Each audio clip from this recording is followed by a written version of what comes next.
ನಮಃ ಸೂರ್ಯಾಯ ಚಂದ್ರಾಯ ಮಂಗಳಾಯ ಬುಧಾಯ ಚ ಗುರು ಶುಕ್ರ ಶನಿಭ್ಯಶ್ಚ ರಾಹವೇ ಕೇತವೇ ನಮಃ. ನಮಸ್ಕಾರ ಮಿತ್ರರೇ, ಇವತ್ತು ನಡೀತಾ ಇರತಕ್ಕಂತಹದ್ದು ಚಂದ್ರಚಾಂಡಾಲ ಶಾಂತಿ ಎಂಬುದಾಗಿ ಹೇಳ್ತಾರೆ. ಈ ಚಂದ್ರಚಾಂಡಾಲ ಶಾಂತಿಯನ್ನ ಯಾವ ಕಾರಣಕ್ಕೋಸ್ಕರವಾಗಿ ಮಾಡುವಂತಹದ್ದು ಮತ್ತು ಜಾತಕದಲ್ಲಿ ಯಾವ ದೋಷ ಇದ್ದಾಗ ಈ ಚಂದ್ರಚಾಂಡಾಲ ಶಾಂತಿಯನ್ನ ಹೇಳುವಂತಹದ್ದು, ಈ ಚಂದ್ರಚಾಂಡಾಲ ಶಾಂತಿ ಇರುವಂತಹ ಸಂದರ್ಭದಲ್ಲಿ ಯಾವೆಲ್ಲ ರೀತಿಯಾಗಿರತಕ್ಕಂತಹ ಪರಿಣಾಮ ಹೇಳುವಂತಹದ್ದು ಮನುಷ್ಯನಿಗೆ ಕಾಣುತ್ತದೆ, ಇದಕ್ಕೆ ಯಾವ ಸಮಯದಲ್ಲಿ ಶಾಂತಿಯನ್ನು ಮಾಡಿಸ್ಕೊಳ್ಳುವಂಥದ್ದು ಬಹಳ ಸೂಕ್ತವಾಗಿರತಕ್ಕಂತಹದ್ದು ಮತ್ತು ಇದರಲ್ಲಿ ಯಾವೆಲ್ಲ ದೇವತೆಗಳಿಗೆ ಪೂಜೆ ಮತ್ತು ವಿಶೇಷತೆಗಳು ಬರುವಂತಹದ್ದು ಎಂಬಂತಹ ಇತ್ಯಾದಿ ಅನೇಕ ವಿಷಯಗಳನ್ನು ನಾವು ಇವತ್ತು ತಿಳ್ಕೊಳ್ಳೋಣ. ಅದರೊಟ್ಟಿಗೆ ಈ ಚಂದ್ರಚಾಂಡಾಲ ಶಾಂತಿಯ ವಿಧಿಯನ್ನ ಏನು ವೈದಿಕರು ಇವತ್ತು ಮಾಡ್ತಾ ಇರತಕ್ಕಂತಹ ಒಂದು ವಿಧಿವಿಧಾನವನ್ನು ಕೂಡ ನಾವು ನೋಡೋಣ. ಮತ್ತು ಈ ಗ್ರಹಶಾಂತಿ ಪೂರ್ವಕವಾಗಿ ಚಂದ್ರಚಾಂಡಾಲ ಶಾಂತಿಯನ್ನ ಏನು ಇವತ್ತು ಈ ಕ್ಷೇತ್ರದಲ್ಲಿ ಶ್ರೀಚಕ್ರ ಕಲ್ಲಾರಮನೆ ಶ್ರೀ ರಾಜರಾಜೇಶ್ವರಿಯ ಸನ್ನಿಧಿಯಲ್ಲಿ ಏನು ನಡೀತಾ ಇರುವಂತಹದ್ದು, ಈ ನಡೀತಾ ಇರತಕ್ಕಂತಹ ಈ ಶಾಂತಿಯನ್ನ ನಾವೆಲ್ಲರೂ ನೋಡಿ ಭಗವತಿ ಅನುಗ್ರಹಕ್ಕೆ ಪಾತ್ರರಾಗೋಣ. ಅಷ್ಟೇ ಅಲ್ಲದೆ ಸ್ವಲ್ಪ ಮಟ್ಟಿನಲ್ಲಿ ಯಾರ್ದಾರು ಕುಂಡಲಿಯಲ್ಲಿ ಚಂದ್ರಚಾಂಡಾಲ ದೋಷ ಇದೆ ಅಂತ ಹೇಳಾದ್ರೆ ಈ ಪೂಜೆಯನ್ನ ನೋಡೋದ್ರ ಮುಖಾಂತರವಾಗಿ ಆ ದೋಷಕ್ಕೆ ಸ್ವಲ್ಪ ಮಟ್ಟಿನ ಒಂದು ಪರಿಹಾರವನ್ನು ಕೂಡ ಕಂಡುಕೊಳ್ಳಲಿಕ್ಕೆ ಸಾಧ್ಯವಾಗ್ತದೆ.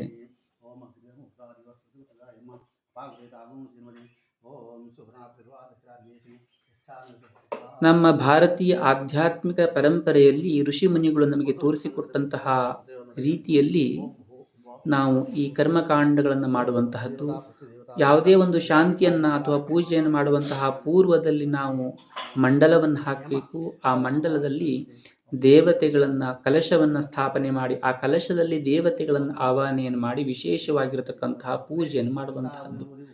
ಮಂಡಲವನ್ನು ಹಾಕುವಂತಹ ಕಾರಣ ದೇವತೆಗಳು ಭೂಮಿಯನ್ನ ನೇರವಾಗಿ ಸ್ಪರ್ಶ ಮಾಡುವುದಿಲ್ಲ ಅಂತ ಹೇಳ್ತಾರೆ. ಯಾಕೆಂತಂದ್ರೆ ಇದು ಮೃತ್ಯುಲೋಕ ಎಂಬ ಕಾರಣಕ್ಕಾಗಿ. ಹಾಗಾಗಿ ದೇವತೆಗಳ ಆ ಸ್ಥಳದಲ್ಲಿ ಬಂದು ಕುಳಿತು ನಾವು ಮಾಡತಕ್ಕಂತಹ ಪೂಜೆಯನ್ನ ಸಂಪೂರ್ಣವಾಗಿ ಸ್ವೀಕಾರ ಮಾಡಿ ನಮಗೆ ಅನುಗ್ರಹಿಸಬೇಕು ಎಂಬಂತಹ ಒಂದು ಉದ್ದೇಶದಿಂದ ನಾವು ಮಂಡಲವನ್ನು ಹಾಕಿ ಅದರಲ್ಲಿ ಕಲಶವನ್ನಿಟ್ಟು ಅದಕ್ಕೆ ಅಲಂಕಾರವನ್ನು ಮಾಡಿ ವಿಶೇಷವಾಗಿರತಕ್ಕಂತಹ ಪೂಜೆಯನ್ನು ಮಾಡಿ ಭಗವತಿ ಅನುಗ್ರಹವನ್ನು ಪಡೆಯುವಂತಹದ್ದು. ತದನಂತರದಲ್ಲಿ ನಾವು ಯಾವ ಸಂಬಂಧಪಟ್ಟಂತಹ ಶಾಂತಿಯನ್ನು ಮಾಡಲಿಕ್ಕೆ ಹೊರಟಿದ್ದೀವಿಯೋ ಅದಕ್ಕೆ ಸಂಬಂಧಪಟ್ಟಂತಹ ಒಂದು ನಾವು ಒಂದು ಅಗ್ನಿಯನ್ನು ಸ್ಥಾಪನೆ ಮಾಡಬೇಕಾದ್ರೆ ಆ ಅಗ್ನಿಗೆ ಒಂದು ಹೆಸರು ಇರುವಂತಹದ್ದು. ಯಾವ ಹೋಮವನ್ನು ಮಾಡಲಿಕ್ಕೆ ಹೊರಟಿದ್ದೀವಿಯೋ ಆವಾವ ಹೋಮಕ್ಕೆ ಪ್ರತ್ಯೇಕವಾಗಿರತಕ್ಕಂತಹ ಒಂದು ಅಗ್ನಿಯನ್ನ ಆ ನಾಮಕರಣ ಮಾಡಿರತಕ್ಕಂತಹ ಅಗ್ನಿಯನ್ನ ಸ್ಥಾಪನೆಯನ್ನು ಮಾಡಿ ಆ ಅಗ್ನಿಯಲ್ಲಿ ವಿಶೇಷವಾಗಿರತಕ್ಕಂತಹ ಹೋಮವನ್ನು ಮಾಡುವಂತಹದ್ದು. ಓಂ ಗುರುಷಯೇಂ ಸರ್ವಂ ಯತ್ ಬೋಧಯಚ್ಚ ಭವ್ಯಂ ಉಪಾಮೃತತ್ವಸ್ಯೇಷಾನಃ ಯದನ್ನೇನಾದಿರೋಹತೆ ಯಾ ಪುರಸ್ತಾತ್ ಪ್ರಸ್ರವಂತೆ ಉಪರಿಷ್ಟಾತ್ ಸರ್ವತಶ್ಚ ಯಾ ತಾಭಿರಶ್ಮಿ ಪವಿತ್ರಾಭಿಃ ಶ್ರದ್ಧಾ ಯಜ್ಞಮಾರಭೆ ದೇವಾಗಾತುವಿನಃ ಗಾತುಂ ಯಜ್ಞಾಯ ವಿಂದತಾಂ ಮನಸಸ್ಪತಿನಾ ದೇವೇನ ವಾತಾಯಜ್ಞಃ ಪ್ರಯುಜ್ಯತಾಂ ಶ್ರದ್ಧಯೇ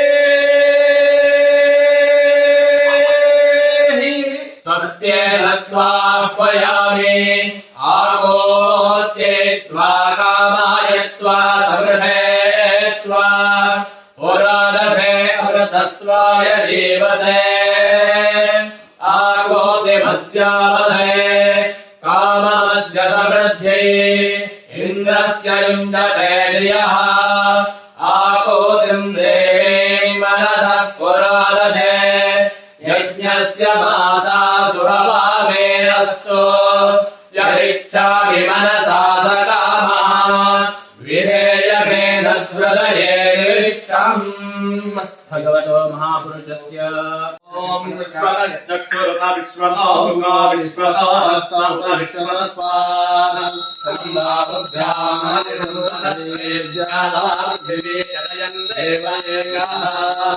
ओम आकाशे यजमानोऽसौ आयुराकाशे सुप्रयास्तमाकाशे प्रजातवनस्यामाकाशे भूयो विष्करणमाकाशे दिव्यन्धामाकाशे विश्वं प्रियमाकाशे यदनेन वृषाकाशे सरस्मै देवाय सुन्नान् अदग्नदेवो देवेभ्यो वन्दे स्वयमग्नेर्वाणयान् इष्टञ्चैकञ्च वेदमोद्याभिर्येवस्तापानां यगतिर्वामसेदञ्च नमो देवेभ्यः. ಅಗ್ನಿಯನ್ನು ಸ್ಥಾಪನೆಯನ್ನು ಮಾಡಿದಂತಹ ತರುವಾಯದಲ್ಲಿ ನಮಗೆ ಹೇಗೆ ಬೇಕು ಹಾಗೆ ನೇರವಾಗಿ ಆಹುತಿಯನ್ನು ಹಾಕಲಿಕ್ಕೆ ಬರೋದಿಲ್ಲ.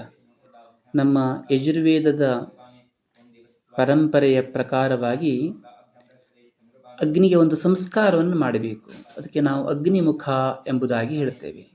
ನಾವು ಮೊದಲಿಗೆ ಯಾವ್ಯಾವ ದೇವತೆಗಳಿಗೆ ಹೋಮವನ್ನು ಮಾಡಲಿಕ್ಕೆ ಇಚ್ಛೆ ಪಟ್ಟಿದ್ದೇವೆಯೋ ಅಥವಾ ಯಾವ ಶಾಂತಿಯನ್ನು ಮಾಡಬೇಕಾದರೆ ಅದರಲ್ಲಿ ಯಾವೆಲ್ಲ ದೇವತೆಗಳು ನಾವು ಕರೆದು ಅವರಿಗೆ ಕಲಶದಲ್ಲಿ ಸ್ಥಾಪನೆಯನ್ನು ಪೂಜೆಯನ್ನು ಮಾಡಿದ್ದೇವೆಯೋ ಆ ಎಲ್ಲ ದೇವತೆಗಳಿಗೂ ಕೂಡ ವಿಶೇಷವಾಗಿರತಕ್ಕಂಥ ಹವಿಸ್ಸನ್ನು ಕೊಡುವುದಕ್ಕೋಸ್ಕರವಾಗಿ ಮೊದಲಿಗೆ ಅವರೆಲ್ಲರಿಗೂ ಕೂಡ ಪಕ್ವವನ್ನು ತೆಗೆಯುವಂತಹದ್ದು, ಪಕ್ವವನ್ನು ಬೇರೆ ಬೇರೆ ಮಾಡುವಂತಹದ್ದು ಎಲ್ಲರಿಗೂ ಕೂಡ. ಆ ರೀತಿಯಾಗಿ ಪ್ರತಿಯೊಂದು ದೇವತೆಗಳಿಗೂ ಕೂಡ ಪಕ್ವವನ್ನು ಪ್ರತ್ಯೇಕವಾಗಿ ಮಾಡಿ ಅವರಿಗೆ ಪಕ್ವವನ್ನು ಹಾಕಿ ವಿಶೇಷವಾಗಿರತಕ್ಕಂತಹ ಆಹುತಿಯನ್ನು ಕೊಡುತ್ತೇವೆ ಎಂಬಂತಹ ಒಂದು ಸಂಕಲ್ಪವನ್ನು ಮಾಡ್ತಾರೆ. ಅನ್ವಾಧಾನ ಎಂಬಂಥದ್ದನ್ನು ಪ್ರಥಮದಲ್ಲಿ ಮಾಡಿ ಆಮೇಲೆ ಇದನ್ನು ಮಾಡುವಂತಹದ್ದು. ತದನಂತರದಲ್ಲಿ ಪಾತ್ರಾಸಾಧನ, ಅಲ್ಲಿ ಹೋಮಗಳಿಗೆ ಬಳಸುವಂತಹ ಏನು ಸುರುವ ಇತ್ಯಾದಿ ಪಾತ್ರಗಳಿದ್ದಿರ್ತವೆಯೋ ಅವೆಲ್ಲವನ್ನು ಕೂಡ ಶುದ್ಧೀಕರಣ ಮಾಡಿಕೊಳ್ಳುವಂತಹದ್ದು.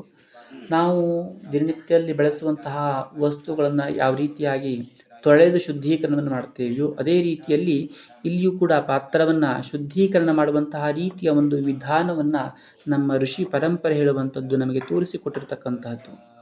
ಆ ಪಾತ್ರಗಳು ತೊಳೆದು ಶುದ್ಧವಾಗಿದ್ದರೂ ಸಹ ಅದನ್ನು ಮಂತ್ರೋಕ್ತವಾಗಿ ಮಂತ್ರದಿಂದ ಶುದ್ಧೀಕರಣ ಮಾಡುವಂತಹದ್ದು, ದರ್ಭೆಯಿಂದ ಅದನ್ನು ಸ್ಪರ್ಶ ಮಾಡುವಂತಹದ್ದು, ದರ್ಭೆಯಿಂದ ಅದನ್ನು ಉಜ್ಜುವಂತಹದ್ದು ಮತ್ತು ಅಲ್ಲಿ ಬರುವಂತಹ ಒಂದು ಏನು ಆಜ್ಯ ಪಾತ್ರವನ್ನು ಸ್ವೀಕಾರವನ್ನು ಮಾಡ್ತಾರೆ. ದೇವತೆಗಳಿಗೆ ಸಮರ್ಪಣೆಯನ್ನು ಮಾಡಲಿಕ್ಕೆ ಆಜ್ಯವನ್ನು ತಗೊಳ್ತಾರೆ. ಆ ಆಜ್ಯಕ್ಕೂ ಕೂಡ ಒಂದು ಸಂಸ್ಕಾರವನ್ನು ಮಾಡುವಂತಹದ್ದು ನಮ್ಮ ಪರಂಪರೆಯ ಒಂದು ಬಹಳ ದೊಡ್ಡ ವಿಶೇಷತೆ ಇದು. ಯಾವುದೇ ಒಂದು ವಸ್ತುವಾಗಲಿ ಅದನ್ನು ಬಳಸಬೇಕಾದರೆ ಅದಕ್ಕೊಂದು ಸಂಸ್ಕಾರವನ್ನು ಕೊಡುವಂತಹದ್ದು. ಮನುಷ್ಯನಿಗೂ ಕೂಡ ಯಾವ ರೀತಿಯಾಗಿ ಹುಟ್ಟಿದಂದಿನಿಂದ ಸಾಯುವವರಿಗೂ ಅನೇಕ ರೀತಿಯಾಗಿರ್ತಕ್ಕಂತಹ ಸಂಸ್ಕಾರವನ್ನು ಕೊಡ್ತಾರೋ ಅದೇ ರೀತಿಯಲ್ಲಿ ನಾವು ಮಾಡುವಂತಹ ಪ್ರತಿಯೊಂದು ಕೆಲಸದಲ್ಲಿ ಬಳಸುವಂತಹ ವಸ್ತುವಿಗೂ ಕೂಡ ಧಾರ್ಮಿಕ ಪೂಜೆ ಇರಬಹುದು ಅಥವಾ ನಾವು ಲೌಕಿಕದಲ್ಲಿ ಮಾಡುವಂತಹ ಕೆಲಸಗಳಿರಬಹುದು, ಅದರಲ್ಲಿ ಬಳಸುವಂತಹ ಎಲ್ಲದಕ್ಕೂ ಕೂಡ ವಿಶೇಷವಾಗಿರತಕ್ಕಂತಹ ಒಂದು ಸಂಸ್ಕಾರವನ್ನು ಕೊಡಬೇಕು ಹೇಳುವಂಥದ್ದನ್ನು ನಮ್ಮ ಪರಂಪರೆ ನಮಗೆ ತೋರಿಸಿಕೊಟ್ಟಿರ್ತಕ್ಕಂತಹದ್ದು. ಯಾಕೆಂತಂದರೆ ಈ ರೀತಿಯಾಗಿರತಕ್ಕಂತಹ ಒಂದು ಸಂಸ್ಕಾರವನ್ನು ಕೊಟ್ಟಾಗ ಸಹಜವಾಗಿ ಶುದ್ಧೀಕರಣ ಹೊಂದುವಂಥದ್ದು ಅಷ್ಟೇ ಅಲ್ಲದೆ ಅದು ಕೊಡುವಂತಹ ಒಂದು ಪ್ರಭಾವ ಏನಿರ್ತದೆಯೋ ಅದರ ಒಂದು ಪರಿಣಾಮ ಏನಿರ್ತದೆಯೋ ನಾವೇನು ಯಾವ ರೀತಿಯಾಗಿರತಕ್ಕಂತಹ ಉದ್ದೇಶವನ್ನು ಇಟ್ಟು ಅದನ್ನು ಮಾಡುವಂತಹ ಒಂದು ವ್ಯವಸ್ಥೆಯನ್ನು ಹೊಂದಿದ್ದೇವೆಯೋ ಅದಕ್ಕೂ ಅಧಿಕವಾಗಿರ್ತಕ್ಕಂತಹ ಫಲಪ್ರಾಪ್ತಿ ಹೇಳುವಂಥದ್ದು ಆಗ್ತದೆ ಎಂಬುದಾಗಿ ಹೇಳ್ತಾರೆ. ಅದು ಸಹಜವೂ ಕೂಡ ಹೌದು. ಯಾಕೆಂತಂದರೆ ಒಬ್ಬ ಸುಸಂಸ್ಕೃತನಾಗಿರತಕ್ಕಂತಹ ಮನುಷ್ಯ ಇರುವುದಕ್ಕೂ ಸಂಸ್ಕೃತಿಯೇ ಇಲ್ಲದೆ ಹೋಗಿರತಕ್ಕಂತಹ ಮನುಷ್ಯ ಇರುವುದಕ್ಕೂ ಬಹಳ ವ್ಯತ್ಯಾಸ ನಮಗೆ ಕಾಣುವಂಥದ್ದು. ಹಾಗೆಯೇ ನಾವು ಮಾಡುವಂತಹ ಕೆಲಸದಲ್ಲಿ ಬಳಸುವಂತಹ ವಸ್ತುವು ಕೂಡ ಸುಸಂಸ್ಕೃತವಾಗಿದ್ದಾಗ ಅದು ಇನ್ನೂ ಹೆಚ್ಚಿನ ರೀತಿಯಾಗಿರತಕ್ಕಂತಹ ಫಲವನ್ನು ಕೊಡಲಿಕ್ಕೆ ಅಥವಾ ಹೆಚ್ಚಿನ ರೀತಿಯಾಗಿರತಕ್ಕಂತಹ ಕಾಮ್ಯಕ ಪ್ರಯೋಗದಲ್ಲಿ ಉಪಯುಕ್ತವಾಗಲಿಕ್ಕೆ ಬಹಳ ಯೋಗ್ಯವಾಗ್ತದೆ ಎಂಬುದಾಗಿ ಹೇಳ್ತಾರೆ. ಹಾಗಾಗಿ ಪ್ರತಿಯೊಂದು ವಸ್ತುವಿಗೂ ಕೂಡ ಹೋಮದಲ್ಲಿ ಬಳಸುವಂತಹ ಎಲ್ಲ ಸಾಮಗ್ರಿಗಳನ್ನು ಕೂಡ ಸಂಸ್ಕಾರವನ್ನು ಮಾಡಿ ಸಂಸ್ಕೃತವಾಗಿರತಕ್ಕಂತಹ ಪಾತ್ರವನ್ನು ಅಥವಾ ಸಂಸ್ಕೃತವಾಗಿರತಕ್ಕಂತಹ ದ್ರವ್ಯವನ್ನು ಬಳಸಿ ಆ ಹೋಮವನ್ನು ಮಾಡುವಂತಹದ್ದು. ಇದು ಈ ಹೋಮಕ್ಕೆ ಪ್ರತ್ಯೇಕವಾಗಿ ಈ ರೀತಿ ಮಾಡುವಂಥದ್ದು ಹೇಳುವಂಥದ್ದು ಅಲ್ಲ. ಖಂಡಿತವಾಗಿಯೂ ಯಾವುದೇ ಹೋಮವನ್ನು ಮಾಡುವುದಿದ್ದು ಅದು ಶಾಂತಿಕವಾಗಿರಲಿ ಅಥವಾ ಪೌಷ್ಟಿಕವಾಗಿರಲಿ ಅಥವಾ ಯಾವುದೇ ರೀತಿಯಾಗಿರ್ತಕ್ಕಂತಹ ಪೂಜೆ ಹೋಮ ಇರಬಹುದು, ಅದನ್ನು ಮಾಡುವಂತಹ ಸಂದರ್ಭದಲ್ಲಿ ಅಲ್ಲಿ ಬಳಸುವಂತಹ ಪ್ರತಿಯೊಂದು ವಸ್ತುವನ್ನು ಕೂಡ ವಿಶೇಷವಾಗಿರತಕ್ಕಂತಹ ರೀತಿಯಲ್ಲಿ ಸಂಸ್ಕಾರಗೊಳಿಸಿ ತದನಂತರದಲ್ಲಿ ಅದಕ್ಕೆ ಪೂಜೆಯಲ್ಲಿ ನಾವು ಸ್ವೀಕಾರವನ್ನು ಮಾಡುವಂತಹದ್ದು ನಮ್ಮ ಪರಂಪರೆಯಲ್ಲಿ ಬಂದಿರತಕ್ಕಂತಹದ್ದು. ಹಾಗಾಗಿ ವೈದಿಕರು ಇವತ್ತೇನು ಚಂದ್ರಚಾಂಡಾಲ ಶಾಂತಿಯನ್ನು ಅದು ಸಗ್ರಹಮುಖ ಪೂರ್ವಕವಾಗಿ ಮಾಡಲಿಕ್ಕೆ ಸಂಕಲ್ಪವನ್ನು ಯಜಮಾನನಿಂದ ಸ್ವೀಕಾರವನ್ನು ಮಾಡಿದ್ದಾರೆಯೋ, ಅದೇ ರೀತಿಯಲ್ಲಿ ಶಾಸ್ತ್ರೋಕ್ತವಾಗಿ ಎಲ್ಲ ವಸ್ತುವಿಗೂ ಕೂಡ ಸಂಸ್ಕಾರವನ್ನು ಮಾಡಿ ಮುಂದೆ ಹೋಮವನ್ನು ಪ್ರಾರಂಭ ಮಾಡುವಂತಹ ಒಂದು ಸಿದ್ಧತೆಯನ್ನು ಕೂಡ ಮಾಡ್ತಾ ಇರುವಂತಹದ್ದು.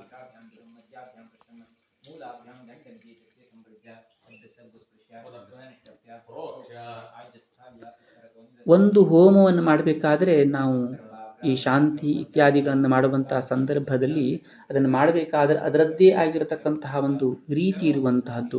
ಅದೇ ಪ್ರಮಾಣದಲ್ಲಿ ಅದೇ ರೀತಿಯಾಗಿರ್ತಕ್ಕಂತಹ ವ್ಯವಸ್ಥಿತ ರೂಪದಲ್ಲಿ ಮಾಡಿದಾಗ ಮಾತ್ರ ಅದರ ಸಂಪೂರ್ಣ ಫಲಪ್ರಾಪ್ತಿ ಹೇಳುವಂತಹದ್ದು ನಮಗೆ ಆಗ್ತದೆ ಎಂಬುದಾಗಿ ಹೇಳ್ತಾರೆ. ಅನೇಕರು ನಾವು ಹೇಳ್ತಾ ಇರುವಂತಹದ್ದನ್ನು ಕೇಳ್ತೇವೆ. ನಾವು ಅನೇಕ ಕಡೆಗಳಲ್ಲಿ ಅನೇಕ ರೀತಿಯಾಗಿರತಕ್ಕಂತಹ ಶಾಂತಿಯನ್ನು ಮಾಡಿದ್ದೇವೆ ಅಥವಾ ಹೋಮವನ್ನು ಮಾಡಿದ್ದೇವೆ, ಅದರ ಪರಿಣಾಮ ಹೇಳುವಂಥದ್ದು ಸಂಪೂರ್ಣ ಫಲಪ್ರಾಪ್ತಿ ಹೇಳುವಂಥದ್ದು ನಮಗೆ ಆಗಲಿಲ್ಲ, ಯಾವ ಕಾರಣದಿಂದ ಇರಬಹುದು ಅಂತೇಳಿ. ಕೆಲವೊಂದು ಕಡೆ ಹೋದಾಗ ಜ್ಯೋತಿಷ್ಯರಿದ್ದಲ್ಲಿ ಹೋದಾಗಲೋ ಅಥವಾ ಪ್ರಶ್ನೆ ಕುಂಡ್ಲಿನ ಹಾಕಿ ನೋಡಿದಾಗಲೂ ನೀವು ಮಾಡಿರ್ತಕ್ಕಂತಹ ಶಾಂತಿ ಹೇಳುವಂಥದ್ದು ಸರಿಯಾಗಲಿಲ್ಲ, ಅದನ್ನು ಪುನಃ ಮಾಡಬೇಕು ಹೇಳುವಂತಹ ವಾಕ್ಯವನ್ನು ಕೂಡ ನಾವು ಕೆಲವೊಬ್ಬರು ಹೇಳಿದ್ದನ್ನು ಕೇಳ್ತೇವೆ. ಅದಕ್ಕೆಲ್ಲವಕ್ಕೂ ಕೂಡ ಕಾರಣ ಇಷ್ಟೇ, ನಾವೊಂದು ಕಾಮ್ಯಕವಾಗಿರತಕ್ಕಂತಹ ಒಂದು ಉದ್ದೇಶವನ್ನು ಹೊಂದಿ ದೇವತಾ ವಿನಿಯೋಗವನ್ನು ಮಾಡುವಂತಹ ಸಂದರ್ಭದಲ್ಲಿ ಅದಕ್ಕೊಂದು ಚೌಕಟ್ಟು ಹೇಳುವಂಥದ್ದಿರುವಂತಹದ್ದು. ನಾವು ಕೂಡ ಅದೇ ರೀತಿಯಾಗಿರತಕ್ಕಂತಹ ರೀತಿಯಲ್ಲಿ ಆ ಶಾಂತಿಯನ್ನು ಮಾಡಿದಾಗ ಮಾತ್ರ ಸಂಪೂರ್ಣವಾಗಿರತಕ್ಕಂತಹ ಫಲಪ್ರಾಪ್ತಿ ಹೇಳುವಂಥದ್ದು ಇರುವಂತಹದ್ದು. ನಮ್ಮ ಪರಂಪರೆಯಲ್ಲಿ ಈ ಅಗ್ನಿಮುಖ ಹೇಳುವಂಥದ್ದು ವಿಶೇಷವಾಗಿರತಕ್ಕಂತಹ ಪ್ರಯೋಗ ಇರುವಂತಹದ್ದು ಯಜುರ್ವೇದದಲ್ಲಿ ಮಾತ್ರ. ಅದೊಂದು ಬಹಳ ವಿಶೇಷತೆ ಯಜುರ್ವೇದ. ಓಂ ಚತ್ವಾರಿ ರಂಗಾತ್ವಯೋ ಅಸ್ಯ ವಾದಾತ್ವೇ ಶೀರ್ಷೇ ಸಪ್ತಾಸ್ತಾಸೋ ಅಸ್ಯ ತ್ರಿಲಾಬದ್ಧೋ ಋಷಭೋರಗೇತಿ ಮಹಾದೇವ ಮತ್ಯಾಗುಂ ಆವಿವೇಶ. ಓಂ ಪ್ರಜಾಪತಿ ಮನಸಾಧ್ಯಾಯನು ಸ್ವಾಹಾ. ಯಜುರ್ವೇದದಲ್ಲಿ ಮಾತ್ರ ಈ ಪೂರ್ವಾಂಗ ಉತ್ತರಾಂಗದ ವಿಶೇಷತೆ ಹೇಳುವಂತಹದ್ದು ಬಹಳ ಶ್ರೇಷ್ಠವಾಗಿ ಇರತಕ್ಕಂತಹದ್ದು. ಈ ಋಗ್ವೇದ ಮತ್ತು ಅಥರ್ವಣ ವೇದದಲ್ಲಿ ಹೋಮವನ್ನು ಹೇಳಲಿಲ್ಲ ಅಂತ ಅರ್ಥ ಅಲ್ಲ. ಅದರಲ್ಲಿ ಪೂರ್ವಾಂಗ ಉತ್ತರಾಂಗದ ವಿಧಿಯನ್ನ ಯಜುರ್ವೇದದಲ್ಲಿ ಹೇಳಿದ ಪ್ರಕಾರದ ವಿಸ್ತೃತವಾಗಿ ಹೇಳುವಂತಹದ್ದು ನಾವೆಲ್ಲೂ ನೋಡ್ಲಿಕ್ಕೆ ಸಿಗೋದಿಲ್ಲ.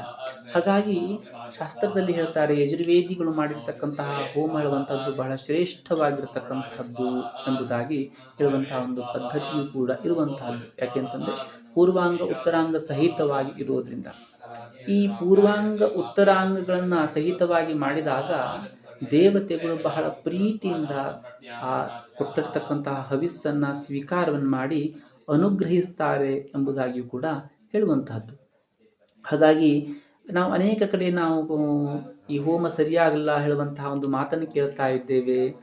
ಅದು ಹೇಗೆ ಹೇಳುವಂತಹ ಒಂದು ಪ್ರಶ್ನೆ ಬಂದಾಗ ಈ ಪೂರ್ವಾಂಗ ಉತ್ತರಾಂಗವನ್ನು ಮಾಡುವಂತಹ ಸಂದರ್ಭದಲ್ಲಿ ಕೆಲವೊಂದಷ್ಟು ತಪ್ಪುಗಳು ಸಂಭವಿಸಿದರೆ ನಂತರದಲ್ಲಿ ನಾವು ಯಾವ ದೇವತೆಗಳಿಗೆ ಪಕ್ವವನ್ನು ಕೊಟ್ಟು ನೀವು ಬರಬೇಕು, ನಾವು ಕೊಟ್ಟಿರತಕ್ಕಂಥ ಆಹುತಿಯನ್ನು ಸ್ವೀಕಾರವನ್ನು ಮಾಡಬೇಕು, ನಮಗೆ ಅನುಗ್ರಹಿಸಬೇಕು ಹೇಳುವಂಥ ಏನು ಪ್ರಾರ್ಥನೆ ನೀಡ್ತೇವೆಯೋ ಆ ಪ್ರಾರ್ಥನೆ ಹೇಳುವಂಥದ್ದನ್ನು ಅವರು ಸ್ವೀಕಾರ ಮಾಡೋದಿಲ್ಲ. ಯಾಕೆಂತಂದರೆ ಪೂರ್ವಾಂಗದಲ್ಲಿ ತಪ್ಪಿರುವ ಕಾರಣ ಅದು ಅಶುದ್ಧಿಯಾಗಿದೆ, ಅದು ಸಂಪೂರ್ಣವಾಗಿ ಸುಸಂಸ್ಕೃತವಾಗಿ ಇಲ್ಲ ಎಂಬ ಕಾರಣಕ್ಕಾಗಿ ಆ ದೇವತೆಗಳು ಬಂದು ಅದನ್ನು ಸ್ವೀಕಾರವನ್ನು ಮಾಡೋದಿಲ್ಲ. ಹಾಗಾಗಿ ಆ ಹೋಮ ಸರಿಯಾಗಲಿಕ್ಕೆ ಸಾಧ್ಯತೆ ಇರೋದಿಲ್ಲ. ಸಂಪೂರ್ಣವಾಗಿ ಅವರು ಸ್ವೀಕಾರ ಮಾಡಿದಾಗ ಮಾತ್ರ ಹೋಮ ಸರಿಯಾಗುವಂತಹ ಒಂದು ಸಾಧ್ಯತೆ ಇರುವಂತಹದ್ದು.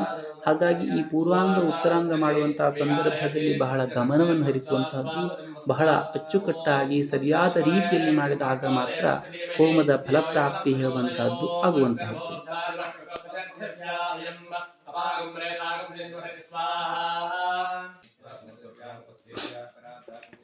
ಇನ್ನು ನಾವು ಈ ಚಂದ್ರಚಾಂಡಾಲ ಶಾಂತಿಯನ್ನು ಯಾವ ಕಾರಣಕ್ಕೋಸ್ಕರವಾಗಿ ಮಾಡ್ತಾರೆ, ಇದರ ವಿಧಾನಗಳೇನು ಎಂಬಂತಹ ವಿಷಯವಾಗಿ ನೋಡುವುದಾದರೆ, ಜಾತಕ ಭಾವದಲ್ಲಿ ಚಂದ್ರ ಮತ್ತು ರಾಹು ಒಂದೇ ಕ್ಷೇತ್ರದಲ್ಲಿದ್ದಾಗ ಇದಕ್ಕೆ ನಾವು ಚಂದ್ರಚಾಂಡಾಲ ಶಾಂತಿ ಎಂಬುದಾಗಿ ಹೇಳ್ತಾರೆ.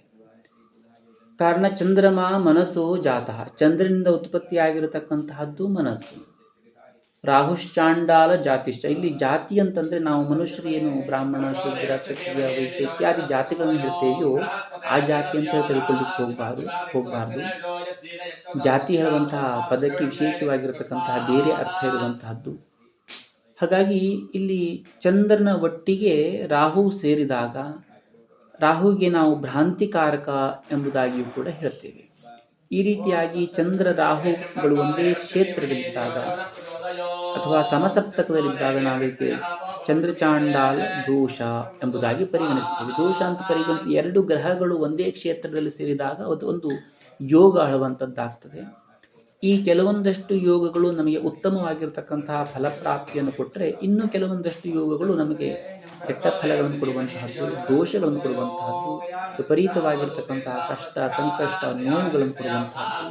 ಹಾಗಾಗಿ ಕೆಲವೊಂದಷ್ಟು ವಿಪರೀತವಾಗಿರ್ತಕ್ಕಂತಹ ಯೋಗಗಳಿಗೆ ನಾವು ಪ್ರಾಯಶ್ಚಿತ್ತಗಳನ್ನು ಕೂಡ ಮಾಡುವಂಥದ್ದು. ಅಂತಹ ಒಂದು ಯೋಗದಲ್ಲಿ ಈ ಚಂದ್ರಚಾಂಡಾಲ ಯೋಗ ಹೇಳುವಂಥದ್ದು. ಇದಕ್ಕೋಸ್ಕರವಾಗಿ ಈ ಚಂದ್ರಚಾಂಡಾಲ ದೋಷಕ್ಕೆ ಶಾಂತಿಯನ್ನು ಮಾಡುವಂಥದ್ದು.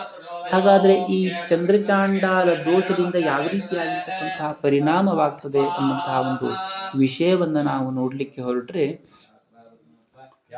ನಾನು ಈಗಾಗಲೇ ಹೇಳಿದಂತೆ ಚಂದ್ರನಿಂದ ಉತ್ಪತ್ತಿಯಾಗಿರ್ತಕ್ಕಂತಹದ್ದು ಮನಸ್ಸು. ರಾಹು ಹೇಳುವಂಥವನು ಭ್ರಾಂತಿಕಾರಕ. ಈ ಯಾರ ಜಾತಕದಲ್ಲಿ ಚಂದ್ರಚಾಂಡಾಲ ದೋಷ ಇರ್ತದೆಯೋ ಅಥವಾ ಚಂದ್ರ ಮತ್ತು ರಾಹು ಒಂದೇ ಕ್ಷೇತ್ರದಲ್ಲಿ ದೋಷವನ್ನು ಉತ್ಪತ್ತಿಯನ್ನು ಮಾಡಿರ್ತಾರೋ ಅಂತಹವರಿಗೆ ಮನಸ್ಸು ಹೇಳುವಂಥದ್ದು ಸ್ಥೀಮಿತವಾಗಿರತಕ್ಕಂತಹ ವ್ಯವಸ್ಥೆಯಲ್ಲಿ ಇರೋದಿಲ್ಲ. ಸಹಜವಾಗಿ ಮನಸ್ಸಿನ ಪ್ರವೃತ್ತಿಯೇ ಸ್ಥೀಮಿತೆಯನ್ನು ಹೊಂದದೇ ಇರುವಂಥದ್ದು. ಹಾಗಾಗಿ ಹಿರಿಯರು ಹೇಳ್ತಾರೆ, ಮಾಮದು ಮರ್ಕಟೋ ಮತ್ಸ್ಯೋ ಮಕಾರ ದಶಚಂಚಲ ಎಂಬುದಾಗಿ. ಮನಸ್ಸನ್ನ ಮರ್ಕಟಗಳಿಗೆ, ಮೀನಕ್ಕೆ, ಈ ರೀತಿಯಾಗಿ ಚಂಚಲದ ಸ್ವಭಾವದ ಯಾವೆಲ್ಲ ವಸ್ತುಗಳಿದೆಯೋ ಈ ಪ್ರಪಂಚದಲ್ಲಿ ಅದಕ್ಕೆ ಈ ಮನಸ್ಸನ್ನು ಹೋಲಿಸಿರ್ತಕ್ಕಂಥದ್ದು. ಸಹಜವಾಗಿ ಅದರ ಸ್ಥಿತಿ ಹಾಗೆ. ಆದರೆ ಈ ಚಂದ್ರಚಾಂಡಾಲ ದೋಷದಿಂದ ಆ ಸ್ಥಿತಿ ಉತ್ಪತ್ತಿ ಆಗ್ತದೆ ಅಂತ ಅರ್ಥ ಅಲ್ಲ. ಇದರಿಂದ ಉತ್ಪತ್ತಿ ಆಗುವಂಥದ್ದು ಮಾನಸಿಕವಾಗಿ ತನ್ನ ಅಸ್ತಿತ್ವವನ್ನೇ ಕಳೆದುಕೊಳ್ಳುತ್ತಾನೆ ಅಂತೇಳಿ ಅನೇಕರು ಈ ಮಾನಸಿಕ ಪೇಷಂಟ್ ಆಗ್ತಾರೆ ಅಂತ ಹೇಳ್ತೇವಲ್ಲ ನಾವು, ಅಂದರೆ ಮಾನಸಿಕವಾಗಿ ಸ್ವಾಸ್ಥ್ಯವಾಗಿರೋದಿಲ್ಲಲ್ಲ, ಅಂತಹ ಒಂದು ವ್ಯಕ್ತಿಗಳ ಜಾತಕವನ್ನು ನೋಡಿದಾಗ ಬಹುತೇಕವಾಗಿ ಚಂದ್ರಚಾಂಡಾಲ ದೋಷಗಳು ಇರುವಂಥದ್ದು. ಹಾಗಂತ ಚಂದ್ರಚಾಂಡಾಲ ದೋಷ ಇರುವವರೆಲ್ಲರೂ ಕೂಡ ಮಾನಸಿಕ ಅಸ್ವಸ್ಥರು ಎಂಬ ಅರ್ಥ ಅಲ್ಲ. ಅದರ ಒಂದು ಪ್ರಭಾವ ಅಥವಾ ಅದರ ಪರಿಣಾಮ, ಅದರ ಯೋಗದ ಒಂದು ಫಲ ಹೇಳುವಂಥದ್ದು ಎಷ್ಟು ತೀವ್ರವಾಗಿದೆ, ಎಷ್ಟು ದೋಷ ಹೇಳುವಂಥದ್ದು ಎಷ್ಟು ತೀವ್ರಗತಿಯಲ್ಲಿದೆ ಅಥವಾ ಮಂದಗತಿಯಲ್ಲಿದೆ ಹೇಳುವಂತಹ ಒಂದು ವ್ಯವಸ್ಥೆಯಲ್ಲಿ ಅದಿರುವಂತಹದ್ದು. ಯಾಕೆಂತಂದರೆ ಒಂದು ಯೋಗವನ್ನು ನಾವು ಅದರ ಫಲ ಹೇಳುವಂಥದ್ದು ಎಷ್ಟು ಪ್ರಮಾಣದಲ್ಲಿ ನಮಗೆ ಸಿಗುತ್ತದೆ ಎಂಬುದನ್ನು ನೋಡಲಿಕ್ಕೆ ಅನೇಕ ರೀತಿಯಾಗಿರ್ತಕ್ಕಂತಹ ಮಾರ್ಗವನ್ನು ಬಳಸುವಂಥದ್ದು. ಆ ಸ್ಥಾನದ ಅಧಿಪತಿ, ಅದಕ್ಕಿರತಕ್ಕಂತಹ ದೃಷ್ಟಿ, ಅವರೊಟ್ಟಿಗಿರತಕ್ಕಂತಹ ಶುಭ ದೃಷ್ಟಿ ಅಥವಾ ಪಾಪ ದೃಷ್ಟಿ, ಅಥವಾ ಅವರಿರ್ತಕ್ಕಂತಹ ಸ್ಥಾನ ದುಸ್ಥಾನವೋ ಅಥವಾ ಸುಸ್ಥಾನವೋ, ಅಥವಾ ಅವರು ಕೂಡಿರತಕ್ಕಂತಹ ರಾಶಿಯ ಅಧಿಪತಿ ಇರತಕ್ಕಂತಹದ್ದು ಕ್ಷೇತ್ರ, ಇದೆಲ್ಲದರನ್ನು ನೋಡಿ ಅದರ ಮೇಲೆ ಅದರ ಪರಿಣಾಮದ ಪ್ರಭಾವ ಯಾವ ಮಟ್ಟಿನಲ್ಲಿ ಇದೆ ಹೇಳುವಂಥದ್ದನ್ನು ನಾವು ನಿರ್ಣಯ ಮಾಡುವಂತಹದ್ದು. ಹಾಗಾಗಿ ತೀವ್ರಗತಿಯಲ್ಲಿ ಇರುವಂತಹ ಸಂದರ್ಭದಲ್ಲಿ ಈ ಚಂದ್ರಚಾಂಡಾಲ ದೋಷ ಇದ್ದಾಗ ಬಹುತೇಕವಾಗಿ ಮಾನಸಿಕವಾಗಿ ಅಸ್ವಸ್ಥರಾಗಿರ್ತಾರೆ. ಇನ್ನೂ ಕೆಲವೊಂದಷ್ಟು ಸಲ ತೀವ್ರವಾಗಿ ಇರೋದಿಲ್ಲ, ಆದರೆ ಅವರು ಆಗಾಗ ಅಂತಹ ಮುಖ್ಯವಾಗಿರ್ತಕ್ಕಂಥ ಸಮಯದಲ್ಲಿ ತಮ್ಮ ಮಾನಸಿಕ ಅಸ್ತಿತ್ವವನ್ನು ಕಳೆದುಕೊಡ್ತಾರೆ. ನಾವು ನೋಡ್ತಾ ಇರ್ತೇವೆ ಅನೇಕ ಸಲ ನಮಗೂ ಅನುಭವಕ್ಕೆ ಬಂದಿರುವಂಥದ್ದು, ಯಾವುದೋ ಒಂದು ಕಷ್ಟ, ಸಂಕಷ್ಟ ಅಥವಾ ವಿಶೇಷವಾಗಿರ್ತಕ್ಕಂತಹ ತೊಂದರೆಗಳು ಉತ್ಪತ್ತಿ ಆಗಿರ್ತಕ್ಕಂತಹ ಸಂದರ್ಭದಲ್ಲಿ ನಮ್ಮ ಮನಸ್ಸು ಅಂಥದ್ದು ಬ್ಲ್ಯಾಂಕ್ ಆಗಿಬಿಡುತ್ತೆ. ಕೆಲವೊಬ್ಬರು ಆ ಬ್ಲ್ಯಾಂಕ್ ಅಂತ ಸಂದರ್ಭದಲ್ಲಿ ಅದನ್ನು ಚೇತರಿಸಿಕೊಳ್ಳಲಿಕ್ಕೆ, ಅದರಿಂದ ಹೊರಗೆ ಬರಲಿಕ್ಕೆ ಅನೇಕ ತಿಂಗಳುಗಳನ್ನು ತೆಗೆದುಕೊಳ್ತಾರೆ. ಅದೇ ಸರಿಯಾದಂತಹ ಚಂದ್ರ ಜಾತಕದಲ್ಲಿ ಯೋಗ್ಯವಾಗಿರತಕ್ಕಂತಹ ಸ್ಥಳದಲ್ಲಿ ಚಂದ್ರನಿದ್ದು ಆ ಚಂದ್ರನ ಪ್ರಭಾವ ಹೇಳುವಂಥದ್ದು ಸೂಕ್ತವಾಗಿ ಮನುಷ್ಯನಿಗೆ ಸಿಗ್ತಾ ಇರುವಂತಹ ಸಂದರ್ಭದಲ್ಲಿ, ಅಂದರೆ ಸಾಮರ್ಥ್ಯಯುತವಾಗಿರ್ತಕ್ಕಂತಹ ಚಂದ್ರನಿದ್ದಾಗ ಅಂತಹ ಕಷ್ಟ ನಷ್ಟಗಳ ಸಮಯ ಬಂದರೂ ಸಹ ಮನುಷ್ಯ ಸಹಜವಾಗಿ ಅತಿ ಬೇಗನೆ ಚೇತರಿಸಿಕೊಳ್ತಾನೆ. ಒಂದು ವೇಳೆ ಆ ರೀತಿಯಾಗಿ ಇಲ್ಲ ಅಂತ ಹೇಳಾದರೆ ಆ ಮನುಷ್ಯ ಚೇತರಿಸಿಕೊಳ್ಳಿಕ್ಕೆ ಅನೇಕ ಸಮಯಗಳನ್ನು ತೆಗೆದುಕೊಳ್ಳುವಂಥದ್ದು. ಇನ್ನು ನಾವು ವಿದ್ಯಾರ್ಥಿಗಳಲ್ಲೂ ಕೂಡ ನೋಡ್ತಾ ಇರುವಂತಹದ್ದು, ಕೆಲವೊಬ್ಬರು ಯಾವುದೋ ಒಂದು ಸಂದರ್ಭದಲ್ಲಿ ಪರೀಕ್ಷೆಯಲ್ಲಿ ಫೇಲ್ ಆದರು ಅಂತೇಳಿ ಅಥವಾ ಶಾಲೆಯಲ್ಲಿ ಏನೋ ಸಮಸ್ಯೆ ಆಯಿತು ಅಂತೇಳಿ ಸಣ್ಣ ಸಣ್ಣ ವಿಷಯಗಳಿಗೆ ತಕ್ಷಣವಾಗಿ ಆತ್ಮಹತ್ಯೆ ಮಾಡಿಕೊಳ್ಳುವಂತಹ ವಿಚಾರವಾಗಿ ತೀವ್ರವಾಗಿರತಕ್ಕಂತಹ ವಿಚಾರಕ್ಕೆ ಹೋಗ್ಬಿಡ್ತಾರೆ. ಈ ರೀತಿಯಾಗಿರತಕ್ಕ ಒಂದೇ ಸರಿ ತೀವ್ರವಾಗಿ ವಿಚಾರಕ್ಕೆ ಬರುವಂತಹ ಒಂದು ಸ್ಥಿತಿಯನ್ನು ಉತ್ಪತ್ತಿಯನ್ನು ಮಾಡುವಂತಹದ್ದು ಈ ಚಂದ್ರಚಾಂಡಾಲ ಯೋಗ ಆಗುವಂಥದ್ದು. ಯಾಕೆಂತಂದರೆ ಚಂದ್ರನಿಗೆ ಆ ಮಟ್ಟದ ಒಂದು ಸಾಮರ್ಥ್ಯ ಇಲ್ಲದೇ ಇದ್ದಾಗ ಆ ಮನುಷ್ಯನಿಗೆ ಮಾನಸಿಕವಾಗಿರತಕ್ಕಂತಹ ಸಾಮರ್ಥ್ಯ ಹೇಳುವಂಥದ್ದು ಸದೃಢವಾಗಿ ಇರಲಿಕ್ಕೆ ಸಾಧ್ಯವಾಗುವುದಿಲ್ಲ. ಅಂತಹ ಸಂದರ್ಭದಲ್ಲಿ ಈ ರೀತಿಯಾಗಿರತಕ್ಕಂತಹ ತೊಂದರೆ ಆಗುವಂಥದ್ದು. ಅದಕ್ಕೋಸ್ಕರವಾಗಿ ಚಂದ್ರಚಾಂಡಾಲ ಶಾಂತಿಯನ್ನು ಮಾಡುವಂತಹ ಒಂದು ವಿಧಿಯನ್ನು ನಮ್ಮ ಪೂರ್ವಜರು ನಮಗೆ ಹಾಕಿಕೊಟ್ಟಿರ್ತಕ್ಕಂತಹದ್ದು. ಈ ಚಂದ್ರಚಾಂಡಾಲ ದೋಷದ ಶಾಂತಿ ಹೇಳುವಂತಹದ್ದು ನಮಗೆ ಅನೇಕ ಈಗ ನಾವು ಏನು ನಿತ್ಯ ಬಳಸುವಂತಹ ಶಾಂತಿ ಪುಷ್ಟಿಕರಂಗಿಣಿ ಅಥವಾ ಇತ್ಯಾದಿಯನ್ನು ಗ್ರಂಥಗಳನ್ನು ಹೇಳ್ತಾ ಇರ್ತೀವಿ. ಅಂತಹ ಗ್ರಂಥಗಳಲ್ಲಿ ಇದರ ಪ್ರಯೋಗ ಅಥವಾ ಇದನ್ನು ಮಾಡುವಂತಹ ರೀತಿ ಇವೆಲ್ಲವೂ ಕೂಡ ಸಿಗಲಿಕ್ಕೆ ಸಾಧ್ಯ ಇಲ್ಲ. ಈ ದೋಷ ಹೇಳುವಂಥದ್ದು ಎಲ್ಲರಿಗೂ ತಿಳಿದಿರ್ತಕ್ಕಂತಹದ್ದು. ಆದರೆ ಇದಕ್ಕೆ ದೋಷಕ್ಕೆ ಪರಿಹಾರ ಹೇಳುವಂತಹದ್ದು ಕೆಲವೊಂದಷ್ಟು ಸೂಕ್ಷ್ಮ ಗ್ರಂಥಗಳಲ್ಲಿ ಮಾತ್ರ ಉಲ್ಲೇಖವಾಗಿರತಕ್ಕಂಥದ್ದು. ಇದನ್ನು ನಾಡಿ ಸೂತ್ರಗಳಲ್ಲಿ ನಾಡಿ ಗ್ರಂಥಗಳಲ್ಲಿ ವಿಶೇಷವಾಗಿ ಹೇಳುವಂಥದ್ದು. ಯಾಕೆಂತಂದರೆ ನಾಡಿ ಸೂತ್ರಗಳಲ್ಲಿ ಮನುಷ್ಯನ ಒಂದು ಮನಸ್ಸಿನ ಅಸ್ತಿತ್ವದ ಮೇಲೆ ಯಾವ ರೀತಿಯಾಗಿರತಕ್ಕಂಥ ತೊಂದರೆಯನ್ನು ಬರ್ತದೆಯೋ ಅದನ್ನು ನೀಗಿಸ್ಲಿಕ್ಕೋಸ್ಕರವಾಗಿ ವಿಶೇಷವಾಗಿ ಹೇಳ್ತಾರೆ. ಯಾಕೆಂತಂದರೆ ಒಬ್ಬ ಮನುಷ್ಯನ ಮನಸ್ಸು ಗಟ್ಟಿಯಾಗಿದೆ ಅಥವಾ ಸಾಮರ್ಥ್ಯಯುತವಾಗಿದೆ ಅಂತ ಹೇಳಾದರೆ ಆತ ಎಂತಹದೇ ಸಂದರ್ಭದಲ್ಲಿಯೂ ಕೂಡ, ಎಂತಹದ್ದೇ ಕಷ್ಟದ ಸಮಯದಲ್ಲಿಯೂ ಕೂಡ, ಎಂತಹದ್ದೇ ಮಹತ್ ಕಾರ್ಯವಾದರೂ ಕೂಡ ಅದನ್ನು ಯೋಗ್ಯವಾಗಿ ಮಾಡುವಂತಹ ಒಂದು ಸಾಮರ್ಥ್ಯವನ್ನು ಹೊಂದಿರ್ತಾನೆ. ಎಂತಹದ್ದೇ ಕಷ್ಟ ಇದ್ದರೂ ಕೂಡ ಅದನ್ನು ಎದುರಿಸುವಂತಹದ್ದು, ಅಂತಹ ಸಂದರ್ಭದಲ್ಲಿ ಸೂಕ್ತವಾಗಿರತಕ್ಕಂತಹ ನಿರ್ಣಯವನ್ನು ತಗೊಳ್ಳುವಂತಹ ಒಂದು ಸಾಮರ್ಥ್ಯವನ್ನು ಹೊಂದಿರ್ತಾನೆ. ಹಾಗಾಗಿ ಎಲ್ಲಕ್ಕಿಂತೂ ಬಹಳ ಪ್ರಮುಖವಾಗಿರತಕ್ಕಂತಹದ್ದು ಮನಸ್ಸು. ಆಧ್ಯಾತ್ಮಿಕ ಸಾಧನೆ ಮಾಡಲಿಕ್ಕಿರಬಹುದು ಅಥವಾ ಲೌಕಿಕವಾಗಿರತಕ್ಕಂತಹ ಸಾಧನೆಯನ್ನು ಮಾಡಲಿಕ್ಕಿರಬಹುದು, ಎಲ್ಲದಕ್ಕೂ ಕೂಡ ಅತಿ ಮುಖ್ಯವಾಗಿರತಕ್ಕಂತಹದ್ದು ಮನಸ್ಸು. ಹಾಗಾಗಿ ಈ ಮನಸ್ಸು ಸರಿಯಾಗಿರಬೇಕು ಅನ್ನುವಂತಹ ಒಂದು ಉದ್ದೇಶದಿಂದ ನಾಡಿ ಗ್ರಂಥಗಳಲ್ಲಿ ಚಂದ್ರನಿಗೆ ಸಂಬಂಧಪಟ್ಟ ಹಾಗೆ ದೋಷಗಳು ಉತ್ಪತ್ತಿಯಾದಾಗ ಈ ದೋಷಕ್ಕೆ ಯಾವ ಕಾರಣಗಳಿರುವಂಥದ್ದು, ಅರ್ಥಾತ್ ಯಾವ ಕಾರಣ ಅಂತಂದರೆ ಇದಕ್ಕೆ ಪೂರ್ವಜನ್ಮದ ಯಾವ ಪಾಪಕ್ಕನುಸಾರವಾಗಿ ಈ ದೋಷ ಹೇಳುವಂತಹದ್ದು ಈ ಜಾತಕದಲ್ಲಿ ಬರುವಂತಹದ್ದು ಎಂಬಂಥದ್ದನ್ನು ನೋಡಿ ಅದಕ್ಕೆ ಅನುಗುಣವಾಗಿ ಆ ಜನ್ಮದಲ್ಲಿ ಆಗಿರತಕ್ಕಂತಹ ಆ ಪಾಪಕ್ಕೆ ಪ್ರಾಯಶ್ಚಿತ್ತವನ್ನು ಯಾವ ರೀತಿಯಾಗಿ ಮಾಡಿಕೊಳ್ಬೇಕು ಎಂಬುದನ್ನು ವಿಶೇಷವಾಗಿ ತಿಳಿಸಿಕೊಡ್ತಾರೆ. ಎಲ್ಲಿ ಇದನ್ನು ಕರ್ಮ ವಿಪಾಕ ಸಂಹಿತೆ ಅಥವಾ ವೀರ ಸಿಂಹಾವಲೋಕ ಎಂಬಂತಹ ಅನೇಕ ಗ್ರಂಥಗಳಿರುವಂತಹದ್ದು. ಈ ಗ್ರಂಥಗಳಲ್ಲಿ ಇದರ ಉಲ್ಲೇಖವನ್ನು ಬಹಳ ಸ್ಪಷ್ಟವಾಗಿ ಬಹಳ ಸುಂದರವಾಗಿ ಹೇಳಿರುವಂತಹದ್ದು. ಈ ರೀತಿಯಾಗಿ ಆ ಪ್ರಾಯಶ್ಚಿತ್ತವನ್ನು ಮಾಡಿಕೊಂಡ ಮಾತ್ರಕ್ಕೆ ಪೂರ್ಣ ಪ್ರಮಾಣದ ದೋಷ ಹೇಳುವಂಥದ್ದು ನಿವೃತ್ತಿ ಆಗಿಬಿಡ್ತದೆ, ಎಲ್ಲದೂ ಸುಖಮಯವಾಗ್ತದೆ ಅಂತ ಅರ್ಥ ಅಲ್ಲ. ಆದರೆ ಯಾವ ಪ್ರಮಾಣದಲ್ಲಿ, ಎಷ್ಟು ತೀವ್ರಗತಿಯ ಪ್ರಮಾಣದಲ್ಲಿ ಅವನಿಗೆ ಇದರ ತೊಂದರೆ ಅಥವಾ ವಿಪತ್ತು ಆಗಬೇಕಿತ್ತು ಆ ಪ್ರಮಾಣದಲ್ಲಿ ಆಗದೆ ಅದು ಸಣ್ಣ ಪ್ರಮಾಣದಲ್ಲಿ ಆಗಿ ಆ ಕ್ಷಣಕ್ಕೆ ಅದು ಮುಗಿದು ಹೋಗುವಂತಹ ಒಂದು ವ್ಯವಸ್ಥೆಯನ್ನು ಈ ಶಾಂತಿಯಾದಿಗಳನ್ನು ಮಾಡುವುದರಿಂದ ಉತ್ಪತ್ತಿ ಆಗುವಂಥದ್ದು. ಯಾಕೆಂತಂದರೆ ನಾವು ನೋಡ್ತಾ ಇರ್ತೇವೆ, ಶಾಸ್ತ್ರಗಳಲ್ಲಿ ಹೇಳ್ತಾರೆ, ಸ್ವಕರ್ಮ ಅನುಭೋಕ್ತವ್ಯಂ ಜನ್ಮ ಕೋಟಿ ಶತೈರಪಿ. ಅರ್ಥಾತ್ ಹಿಂದಿನ ಜನ್ಮದ ಪಾಪದ ಫಲವನ್ನು ಕೋಟಿ ಜನ್ಮಗಳು ತೀರಿ ಬಂದರೂ ಸಹ ಅದನ್ನು ಅನುಭವಿಸಲಿಕ್ಕೆ ಬೇಕು ಅಂತ ಹೇಳಾದಾಗ ಈ ರೀತಿಯಾಗಿರತಕ್ಕಂತಹ ಶಾಂತಿ ಮಾಡೋದರಿಂದ ಏನು ಪರಿಣಾಮ, ಏನು ಫಲಗಳು ಸಿಗಲಿಕ್ಕೆ ಸಾಧ್ಯತೆ ಇದೆ ಅನ್ನುವಂಥದ್ದನ್ನು ನಮ್ಮ ಮನಸ್ಸಲ್ಲಿ ಒಂದು ಸಂಶಯ ಬರಲಿಕ್ಕೆ ಕಾರಣವಾಗುವಂಥದ್ದು. ಆದರೆ ಖಂಡಿತವಾಗಿಯೂ ಹಾಗಲ್ಲ. ಅದರ ಆ ಕರ್ಮದ ಸಂಪೂರ್ಣ ಫಲಗಳು ಕೂಡ, ಸಂಪೂರ್ಣವಾಗಿರ್ತಕ್ಕಂತಹ ದೋಷಗಳು ಕೂಡ ನಿವೃತ್ತಿ ಆಗದೇ ಹೋದರೂ ಕೂಡ ಅದರ ಪರಿಣಾಮವನ್ನು ತಗ್ಗಿಸುವಂತಹ ಒಂದು ಸಾಮರ್ಥ್ಯವನ್ನು ಮನುಷ್ಯನಿಗೆ ದೇವರು ಕೊಟ್ಟಿರ್ತಕ್ಕಂಥದ್ದು. ಅರ್ಥಾತ್ ಈ ಮನುಷ್ಯ ಶರೀರಕ್ಕೆ ಆ ಸಾಮರ್ಥ್ಯ ಹೇಳುವಂಥದ್ದು ಇರುವಂಥದ್ದು. ಹಾಗಾಗಿ ಈ ಚಂದ್ರಚಾಂಡಾಲ ಶಾಂತಿಯನ್ನು ವಿಶೇಷ ರೀತಿಯಲ್ಲಿ ಮಾಡಿಕೊಳ್ಳಬೇಕು. ಚಂದ್ರಚಾಂಡಾಲ ದೋಷದಿಂದ ಉತ್ಪತ್ತಿಯಾಗಿರ್ತಕ್ಕಂಥ ಎಲ್ಲ ದೋಷವೂ ಕೂಡ, ಕೆಟ್ಟ ಫಲಗಳು ಕೂಡ ಮನುಷ್ಯನಿಗೆ ಪೂರ್ಣ ಪ್ರಮಾಣದಲ್ಲಿ ಸಿಗದೇ ಹೋದ ರೀತಿಯಲ್ಲಿ ಆಗುವಂತೆ ಈ ದೋಷ ನಿವೃತ್ತಿಯನ್ನು ಮಾಡಿಕೊಂಡು ಅದಕ್ಕೆ ಪ್ರಾಯಶ್ಚಿತ್ತವನ್ನು ಮಾಡಿ ಮುಂದೆ ಈ ಪ್ರಾಯಶ್ಚಿತ್ತವನ್ನು ಮಾಡಿದ ತರುವಾಯವಾಗಿ ಅನುಕೂಲವಾಗಿರತಕ್ಕಂತಹ ಒಂದು ಫಲಪ್ರಾಪ್ತಿಯನ್ನು ಹೊಂದಬಹುದು ಹೇಳುವಂತಹ ಒಂದು ವಿಷಯವನ್ನು ಶಾಸ್ತ್ರದಲ್ಲಿ ಉಲ್ಲೇಖವನ್ನು ಮಾಡುವಂತಹದ್ದು.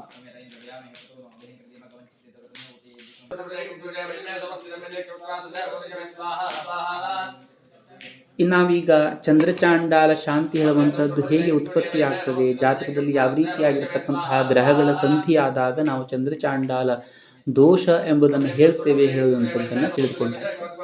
ಹಾಗೂ ಅದರ ಪರಿಣಾಮ ಯಾವ ರೀತಿಯಾಗಿರುತ್ತದೆ ಹೇಳುವಂಥದ್ದನ್ನು ಕೂಡ ತಿಳ್ಕೊಂಡಾಯಿತು. ಇದರ ವಿಶೇಷತೆ ಏನು ಅಂತಂದರೆ, ಈ ಶಾಂತಿಯನ್ನು ಮಾಡುವಂತಹ ಸಂದರ್ಭದಲ್ಲಿ ವಿಶೇಷವಾಗಿ ಅಧಿದೇವತಾ ಪ್ರತ್ಯಧಿದೇವತಾ ಹೇಳುವಂಥದ್ದು ಪ್ರತಿ ಗ್ರಹಗಳಿಗೆ ಯಾವಾವ ಏನು ನವಗ್ರಹಗಳ ಉಪಾಸನೆ ಮಾಡುವಂಥ ಸಂದರ್ಭದಲ್ಲಿ ಅಧಿದೇವತಾ ಪ್ರತ್ಯಧಿದೇವತಾ ಹೇಳುವಂತಹ ಒಂದು ಉಪಾಸನೆಯನ್ನು ಕೂಡ ಮಾಡುವಂಥದ್ದೊಂದು ಪ್ರಧಾನ ದೇವತೆಗಳು ಮತ್ತು ಅವರ ಅಧೀನದಲ್ಲಿ ಬರುವಂತಹ ದೇವತೆಗಳಿಗೂ ಕೂಡ ನಾವು ಉಪಾಸನೆಯನ್ನು ಮಾಡುವಂಥದ್ದು. ಹೇಗೆ ಮುಖ್ಯಮಂತ್ರಿ ಹಾಗೂ ಉಪಮುಖ್ಯಮಂತ್ರಿ ಅಂತ ಹೇಳ್ತೇವೆ, ಆ ರೀತಿಯಾಗಿ ಅವರು ಉಪಾಸನೆಯನ್ನು ಮಾಡುವಂಥದ್ದು. ಆದರೆ ಈ ರೀತಿಯಾಗಿರ್ತಕ್ಕಂತಹ ಪ್ರಯೋಗವನ್ನು ಮಾಡುವಂತಹ ಸಂದರ್ಭದಲ್ಲಿ ಅಭಿಮಾನಿ ದೇವತಾ ಎಂಬುದಾಗಿ ತಗೊಳ್ತಾರೆ. ಈ ಅಭಿಮಾನಿ ದೇವತಾ ಹೇಳುವಂಥದ್ದನ್ನು ಯಾಕೆ ತಗೊಳ್ತಾರೆ ಅಂತಂದ್ರೆ ಅದಕ್ಕೊಂದು ಕಾರಣ ಇರುವಂಥದ್ದು. ವಿಶೇಷವಾಗಿ ಈ ಗ್ರಹ ಶಾಂತಿಯ ಸಂದರ್ಭದಲ್ಲಿ ನಾವು ಅಧಿದೇವತಾ ಪ್ರತ್ಯಧಿದೇವತಾ ಹೇಳುವಂಥದ್ದನ್ನು ತಗೊಳ್ಳುವಂಥದ್ದು ಅವರ ದೋಷೋತ್ಪತ್ತಿ ಆದಾಗ ಅದು ನಿವೃತ್ತಿ ಆಗುವಂಥದ್ದಕ್ಕೆ. ಇನ್ನು ಈ ಕರ್ಮ ಸಂಹಿತೆಯ ಉಲ್ಲೇಖದ ಪ್ರಕಾರವಾಗಿ ಈ ಅಭಿಮಾನಿ ದೇವತೆಗಳನ್ನು ತಗೊಳ್ಳಿಕ್ಕೆ ವಿಶೇಷವಾಗಿರತಕ್ಕಂಥ ಒಂದು ಕಾರಣವನ್ನು ಬಹಳ ಸುಂದರವಾಗಿ ಹೇಳ್ತಾರೆ. ಈ ಕರ್ಮ ವಿಭಾಗವಾಗುವಂತಹ ಸಂದರ್ಭದಲ್ಲಿ ಆವಾಗ ನಾಡಿಗೆ ಸಂಬಂಧಪಟ್ಟಂತಹ ದೋಷ ಯಾವ ರೀತಿಯಾಗಿ ಉತ್ಪತ್ತಿ ಆಗ್ತದೆಯೋ ಅಂತಹ ಸಂದರ್ಭದಲ್ಲಿ ನಮ್ಮ ಶರೀರದಲ್ಲಿರ್ತಕ್ಕಂತಹ ಪ್ರತಿಯೊಂದು ನಾಡಿಯನ್ನು ಕೂಡ ಪ್ರತಿಯೊಂದು ಆವಾವ ದೇವತೆಗಳು ಅದನ್ನು ಪ್ರತಿನಿಧಿಸ್ತಾರೆ ಎಂಬುದಾಗಿ ಹೇಳ್ತಾರೆ. ಹೇಗೆ ನಾವು ಮೂಲಾಧಾರ ಹೇಳುವಂಥದ್ದು ಸರ್ಪಿಣಿ ಎಂಬುದಾಗಿ ಹೇಳ್ತೇವೆ. ಸರ್ಪದ ಆಕೃತಿಯಲ್ಲಿರತಕ್ಕಂಥದ್ದು, ಸರ್ಪದ ಮುಖದ ಆಕೃತಿಯಲ್ಲಿರತಕ್ಕಂಥದ್ದು ಅಥವಾ ಬಾಲವಾಗಿ ಸುತ್ತಿಕೊಂಡಿರತಕ್ಕಂಥದ್ದು, ಈ ರೀತಿಯಾಗಿ ಅನೇಕ ರೀತಿಯಾಗಿರತಕ್ಕಂಥದ್ದನ್ನು ಅನುಭವಸ್ಥರು ಹೇಳಿದ ಒಂದು ವ್ಯವಸ್ಥೆಯನ್ನು ತಿಳಿದು ಅಧ್ಯಯನ ಮಾಡಿ ಅದರ ಮುಖಾಂತರವಾಗಿ ಅನೇಕ ಜನರು ಹೇಳ್ತಾ ಇರುವಂಥದ್ದನ್ನು ನಾವು ಕೇಳ್ತಾ ಇರುವಂಥದ್ದು. ಹಾಗೆಯೇ ನಮ್ಮ ಶರೀರದಲ್ಲಿರ್ತಕ್ಕಂತಹ ಅನೇಕ ಗ್ರಂಥಿಗಳನ್ನು ಪ್ರತಿನಿಧಿಸುವಂತಹ ಬೇರೆ ಬೇರೆ ದೇವತೆಗಳನ್ನು ಕೂಡ ಉಪಾಸನೆ ಮಾಡುವಂತಹ ಪದ್ಧತಿಗಳು ನಮ್ಮ ಪರಂಪರೆ ಹೇಳುವಂಥದ್ದು ನಮಗೆ ತೋರಿಸಿಕೊಟ್ಟಿರ್ತಕ್ಕಂಥದ್ದು. ಇದಕ್ಕೆ ವೈಜ್ಞಾನಿಕವಾಗಿಯೂ ಕೂಡ ಬಹಳ ಅತ್ಯುತ್ತಮವಾಗಿರ್ತಕ್ಕಂತಹ ಕಾರಣಗಳು ನಮಗೆ ಸಿಗ್ತವೆ. ಧಾರ್ಮಿಕವಾಗಿ ನಾವೊಂದು ಭಾವನಾತ್ಮಕವಾಗಿ ಈ ಪೂಜೆಯನ್ನು ಮಾಡುವಂತಹದ್ದು, ಆದರೆ ವೈಜ್ಞಾನಿಕವಾಗಿಯೂ ಸಹ ಅಷ್ಟೇ ಪ್ರಬಲವಾಗಿರತಕ್ಕಂತಹ ಒಂದು ವ್ಯವಸ್ಥೆ ಹೇಳುವಂಥದ್ದು ನಮಗೆ ಕಣ್ಣಿಗೆ ಸಿಗುವಂಥದ್ದು. ಕಾರಣ ಇಷ್ಟೇ, ಆ ಅಭಿಮಾನಿ ದೇವತೆಗಳ ಉಪಾಸನೆಯನ್ನು ಮಾಡುವಂತಹ ಸಂದರ್ಭದಲ್ಲಿ ಅವರ ಮೂಲ ಮಂತ್ರಗಳಿಂದ ಹವಿಸ್ಸನ್ನು ನಾವು ಸಮರ್ಪಣೆಯನ್ನು ಮಾಡ್ತೇವೆ. ಈ ರೀತಿಯಾಗಿ ಸಮರ್ಪಣೆಯನ್ನು ಮಾಡುವಂತಹ ಸಂದರ್ಭದಲ್ಲಿ ಆ ಏನು ಅಭಿಮಾನಿ ದೇವತೆಗಳ ಮಂತ್ರೋಚ್ಚಾರಣೆಯನ್ನು ಮಾಡ್ತೇವೆ. ಆ ಮಂತ್ರೋಚ್ಚಾರಣೆಯನ್ನು ಮಾಡುವಂತಹ ಸಂದರ್ಭದಲ್ಲಿ ಪ್ರಧಾನವಾಗಿ ಆಚಾರ್ಯರು ಅದನ್ನು ಮಂತ್ರೋಚ್ಚಾರವನ್ನು ಮಾಡ್ತಾ ಇರ್ತಾರೆ. ಆದರೆ ಆಚಾರ್ಯರು ಯಾವ ರೀತಿಯಾಗಿ ಮಂತ್ರೋಚ್ಚಾರವನ್ನು ಶುದ್ಧವಾಗಿ ಮಾಡ್ತಾ ಇರುವಂತಹ ಸಂದರ್ಭದಲ್ಲಿ ಅದರ ಶ್ರವಣವನ್ನು ಮಾಡಿರ್ತಕ್ಕಂತಹ ಅಲ್ಲಿರ್ತಕ್ಕಂಥ ಯಜಮಾನರಿಗೂ ಕೂಡ ಅದರ ಫಲಪ್ರಾಪ್ತಿ ಇರುವಂಥದ್ದು ಸಂಪೂರ್ಣವಾಗಿ ಆಗುವಂತಹದ್ದು. ಅಷ್ಟೇ ಅಲ್ಲದೆ ಅವನ ನಾಡಿಯಲ್ಲಿಯೂ ಸಹ ಅದರ ಜಾಗೃತಿ ಹೇಳುವಂಥದ್ದು ಉತ್ಪತ್ತಿ ಆಗ್ತದೆ. ಆಗ ಆ ನಾಡಿಯಲ್ಲಿ ಸಂಗ್ರಹಿಸಲ್ಪಟ್ಟಿರ್ತಕ್ಕಂತಹ ದೋಷ ಹೇಳುವಂಥದ್ದು ನಿವೃತ್ತವಾಗ್ತದೆ ಮತ್ತು ಕರ್ಮ ವಿಪಾಕವಾಗಲಿಕ್ಕೆ ಅನೇಕ ರೀತಿಯಾಗಿರ್ತಕ್ಕಂತಹ ಮಾರ್ಗವನ್ನು ಶಾಸ್ತ್ರದಲ್ಲಿ ಹೇಳ್ತಾರೆ. ಜಾಗೃತ, ಸ್ವಪ್ನ, ಸುಷುಪ್ತಿ ಎಂಬುದಾಗಿ ಈ ಮೂರು ರೀತಿಯ ಕ್ರಮದಲ್ಲಿ ನಮಗೆ ಜಾಗೃತಿನಲ್ಲೇ ಅನುಭವಕ್ಕೆ ಬರಬೇಕು ಹೇಳುವಂಥದ್ದು ಏನಿಲ್ಲ. ಸ್ವಪ್ನದಲ್ಲಿ ಅಥವಾ ಸುಷುಪ್ತಿಯಲ್ಲೂ ಕೂಡ ಕರ್ಮವನ್ನು ಕಲಿಯಲಿಕ್ಕೆ ಅವಕಾಶಗಳು ಇರತಕ್ಕಂಥದ್ದು. ಹಾಗಾಗಿ ಈ ರೀತಿಯಾಗಿರತಕ್ಕಂತಹ ದೋಷ ನಿವೃತ್ತಿಗೋಸ್ಕರವಾಗಿ ಅದಕ್ಕನುಗುಣವಾಗಿರತಕ್ಕಂತಹ ಯಾವ ಪೂಜೆಯನ್ನು ಹೇಳಿರ್ತಾರೆಯೋ ಅದೇ ಪೂಜೆಯನ್ನು ಮಾಡಿದಾಗ ಅದರ ಒಂದು ಸಂಪೂರ್ಣ ಫಲಪ್ರಾಪ್ತಿ ಹೇಳುವಂಥದ್ದು ಆಗುವಂತಹದ್ದು ಅವನ ಶಾರೀರಿಕವಾಗಿರಬಹುದು ಅಥವಾ ಮಾನಸಿಕವಾಗಿರಬಹುದು ಅಥವಾ ಅವನು ಮಾಡತಕ್ಕಂತಹ ಕರ್ಮದಲ್ಲಿರಬಹುದು, ಎಲ್ಲದಲ್ಲಿಯೂ ಸಹ ಪರಿವರ್ತನೆ ಹೇಳುವಂಥದ್ದು ಖಂಡಿತವಾಗಿ ಆಗ್ತದೆ ಎಂಬುದಾಗಿ ಹೇಳ್ತಾರೆ. ಹಾಗಾಗಿ ಚಂದ್ರಚಾಂಡಾಲ ದೋಷ ಹೇಳುವಂತಹದ್ದು ಯಾರೆಲ್ಲ ಜಾತಕದಲ್ಲಿ ಇರುತ್ತದೆಯೋ ಅವರೆಲ್ಲರೂ ಕೂಡ ಖಂಡಿತವಾಗಿ ಈ ಚಂದ್ರಚಾಂಡಾಲ ಶಾಂತಿಯನ್ನು ಖಂಡಿತವಾಗಿ ಮಾಡಿಸ್ಕೊಳ್ಳಿಕ್ಕೇ ಬೇಕು. ಯಾಕೆಂತಂದರೆ ಒಂದಲ್ಲ ಒಂದು ಸಂದರ್ಭದಲ್ಲಿ ಅವರ ಮನಸ್ಸಿನ ಮೇಲೆ ವಿಶೇಷವಾಗಿರತಕ್ಕಂತಹ ತೊಂದರೆ ಉತ್ಪತ್ತಿಯಾಗಿ ಅದರಿಂದ ಅನೇಕ ರೀತಿಯಾಗಿರತಕ್ಕಂತಹ ತೊಂದರೆಯನ್ನು ಅನುಭವಿಸುವಂತಹ, ಕಷ್ಟಗಳನ್ನು ಅನುಭವಿಸುವಂತಹ ಪರಿಸ್ಥಿತಿ ಅವರಿಗೆ ಬರುವಂತಹ ಸಾಧ್ಯತೆ ಇರುವಂತಹದ್ದು. ಹಾಗಾಗಿ ಈ ಚಂದ್ರಚಾಂಡಾಲ ದೋಷವನ್ನು ಖಂಡಿತವಾಗಿಯೂ ಜಾತಕದಲ್ಲಿ ಇದ್ದಾಗ ಅದನ್ನು ನಿವೃತ್ತಿ ಮಾಡಿಕೊಳ್ಳುವಂತಹ ಒಂದು ಪ್ರಯತ್ನವನ್ನು ಮಾಡಬೇಕು. ನಾವು ಅನೇಕ ಜನ ಹೇಳ್ತಾ ಇರುವಂಥದ್ದನ್ನು ಕೇಳ್ತಾ ಇರ್ತೇವೆ. ಇದು ಅನುಭವ ನಮಗೂ ಕೂಡ. ಏನೋ ಒಂದು ಮಾನಸಿಕವಾಗಿ ತೊಂದರೆ ಆಗ್ತಾ ಇದೆ ಅಥವಾ ದೈಹಿಕವಾಗಿ ತೊಂದರೆ ಆಗ್ತಾ ಇದೆ ಅಂದಾಗ ಎಲ್ಲೋ ಒಂದು ನಾವು ಜ್ಯೋತಿಷ್ಕರಲ್ಲೋ ಅಥವಾ ವಿಶೇಷವಾಗಿರ್ತಕ್ಕಂಥವರಲ್ಲಿ ನಾವು ಹೋಗಿದ್ವಿ. ಅವ್ರು ಯಾವುದೋ ಒಂದು ಪೂಜೆ, ಶಾಂತಿ ಪೂಜೆಯನ್ನು ಹೇಳಿದ್ರು, ಆ ಶಾಂತಿ ಪೂಜೆಯನ್ನು ಮಾಡಿಸಿದ್ವಿ, ಆ ಶಾಂತಿ ಪೂಜೆಯನ್ನು ಮಾಡಿಸಿದ್ರೆ ನಮಗೇನು ಪರಿಣಾಮ ಆಗಲಿಲ್ಲ ಅಂತ. ನೀವು ಅವರು ಹೇಳುವಾಗ ಯಾವ ರೀತಿ ಹೇಳಿದಾರೋ ಅದೇ ರೀತಿಯಲ್ಲಿ ಕೇಳುವಾಗಿಯೂ ಕೂಡ ಬಹಳ ಜಾಗೃತವಾಗಿ ಕೇಳಬೇಕು. ಯಾಕೆಂತಂದರೆ ಇವತ್ತಿನ ಕಾಲದಲ್ಲಿ ಅನೇಕ ಕಡೆ ಹೋದಾಗ ಶಾಂತಿ ಪೂಜೆ ಅಂತ ಹೇಳಿ ಮಾಡಿಸುವಂತಹ ಒಂದು ಪದ್ಧತಿಗಳನ್ನ ನಾವು ಕೇಳ್ತಾ ಇರ್ತೇವೆ, ನೋಡ್ತಾ ಇರ್ತೇವೆ. ಎಲ್ಲರೂ ಅದೇ ರೀತಿ ಅಂತಲ್ಲ, ಕೆಲವೊಂದು ಕಡೆಗಳಲ್ಲಿ ಶಾಂತಿ ಪೂಜೆ ಅಂತಂದ್ರೆ ಏನು? ನಾವು ಯಾವುದೇ ಒಂದು ಪೂಜೆಯನ್ನು ಮಾಡಬೇಕಾದ್ರೂ ಕೂಡ ನಮ್ಮ ಸನಾತನ ಧರ್ಮದಲ್ಲಿ, ನಮ್ಮ ಸಂಸ್ಕೃತಿಯಲ್ಲಿ ಆ ಪೂಜೆಗೆ ಒಂದು ವಿಶೇಷವಾಗಿರತಕ್ಕಂಥ ಒಂದು ಹೆಸರನ್ನು ಕೊಟ್ಟಿದ್ದಾರೆ. ಉದಾಹರಣೆಗೆ ನಾವು ಇವತ್ತು ಮಾಡ್ತಾ ಇರ್ತಕ್ಕಂತಹದ್ದು ಚಂದ್ರಚಾಂಡಾಲ ಶಾಂತಿ ಅಥವಾ ಗುರುಚಾಂಡಾಲ ಶಾಂತಿ. ಅಂದರೆ ಇವತ್ತು ಮಾಡ್ತಾ ಇರ್ತಕ್ಕಂತಹದ್ದು ಚಂದ್ರಚಾಂಡಾಲ ಶಾಂತಿ. ಹೀಗೆ ಅನೇಕ ರೀತಿಯಾಗಿರ್ತಕ್ಕಂಥ ನಾವು ಬೇರೆ ಬೇರೆ ಏನು ಶಾಂತಿಗಳನ್ನು ಮಾಡ್ತೇವೆಯೋ ಅದಕ್ಕೆ ಖುಜರಾವು ಸಂಧಿ ಶಾಂತಿ ಅಂತಿರ್ಬೋದು, ಅಥವಾ ಗಣಹೋಮ ಅಂತಿರ್ಬೋದು, ಅಥವಾ ನವಗ್ರಹ ಶಾಂತಿ ಅಂತಿರ್ಬೋದು, ಅಥವಾ ರಾಹು ಬೃಹಸ್ಪತಿ ಸಂಧಿ ಶಾಂತಿ ಅಂತಿರ್ಬೋದು. ಈ ರೀತಿಯಾಗಿ ಅವಾವ ಏನು ದೋಷಗಳಿರ್ತದೆಯೋ ಆ ದೋಷಕ್ಕೆ ಸಂಬಂಧಪಟ್ಟಂತಹ ಶಾಂತಿಗೆ ಒಂದು ಹೆಸರಿರುವಂತಹದ್ದು. ಹೆಸರೇ ಇರದೇ ಹೋಗಿರ್ತಕ್ಕಂತಹ ಶಾಂತಿ ಪೂಜೆ ಅಂತಂದ್ರೆ ಏನು? ಅದು ಏನಕ್ಕೋಸ್ಕರ ಮಾಡುವಂತಹದ್ದು? ಅದಕ್ಕೊಂದು ಉದ್ದೇಶ ಬೇಕಲ್ಲ. ಹೇಗೆ ಒಬ್ಬ ಮನುಷ್ಯನಿಗೆ ಆರೋಗ್ಯ ತಪ್ಪಿದೆ ಅಂತ ಹೇಳಾದಾಗ ಡಾಕ್ಟರ್ ಅವರಿಗೆ ಮೆಡಿಸಿನ್ ಅನ್ನು ಬರೆದು ಕೊಡ್ತಾರೆ. ಆ ಮೆಡಿಸಿನಿಗೆ ಒಂದು ಹೆಸರು ಇರ್ತದೆ. ಆ ಮೆಡಿಸಿನ್ ಇಂಥ ಪರ್ಪಸ್ಸಿಗೆ ಬರ್ತದೆ, ಅದನ್ನು ಇದಕ್ಕೋಸ್ಕರವಾಗಿ ತಗೊಳ್ಳುವಂಥದ್ದು ಹೇಳಿ. ನಾವು ಯಾವುದೋ ಒಂದು ಟ್ಯಾಬ್ಲೆಟ್ ತಗೊಂಡಿದ್ದೇವೆ, ಒಂದು ಗುಳಿಗೆಯನ್ನು ತಗೊಂಡಿದ್ದೇವೆ, ನಮಗೆ ಕಡಿಮೆ ಆಗಲಿಲ್ಲ ಅಂತಂದರೆ ಹೇಗೆ ಕಡಿಮೆ ಆಗಲಿಕ್ಕೆ ಸಾಧ್ಯತೆ ಇರ್ತದೆ?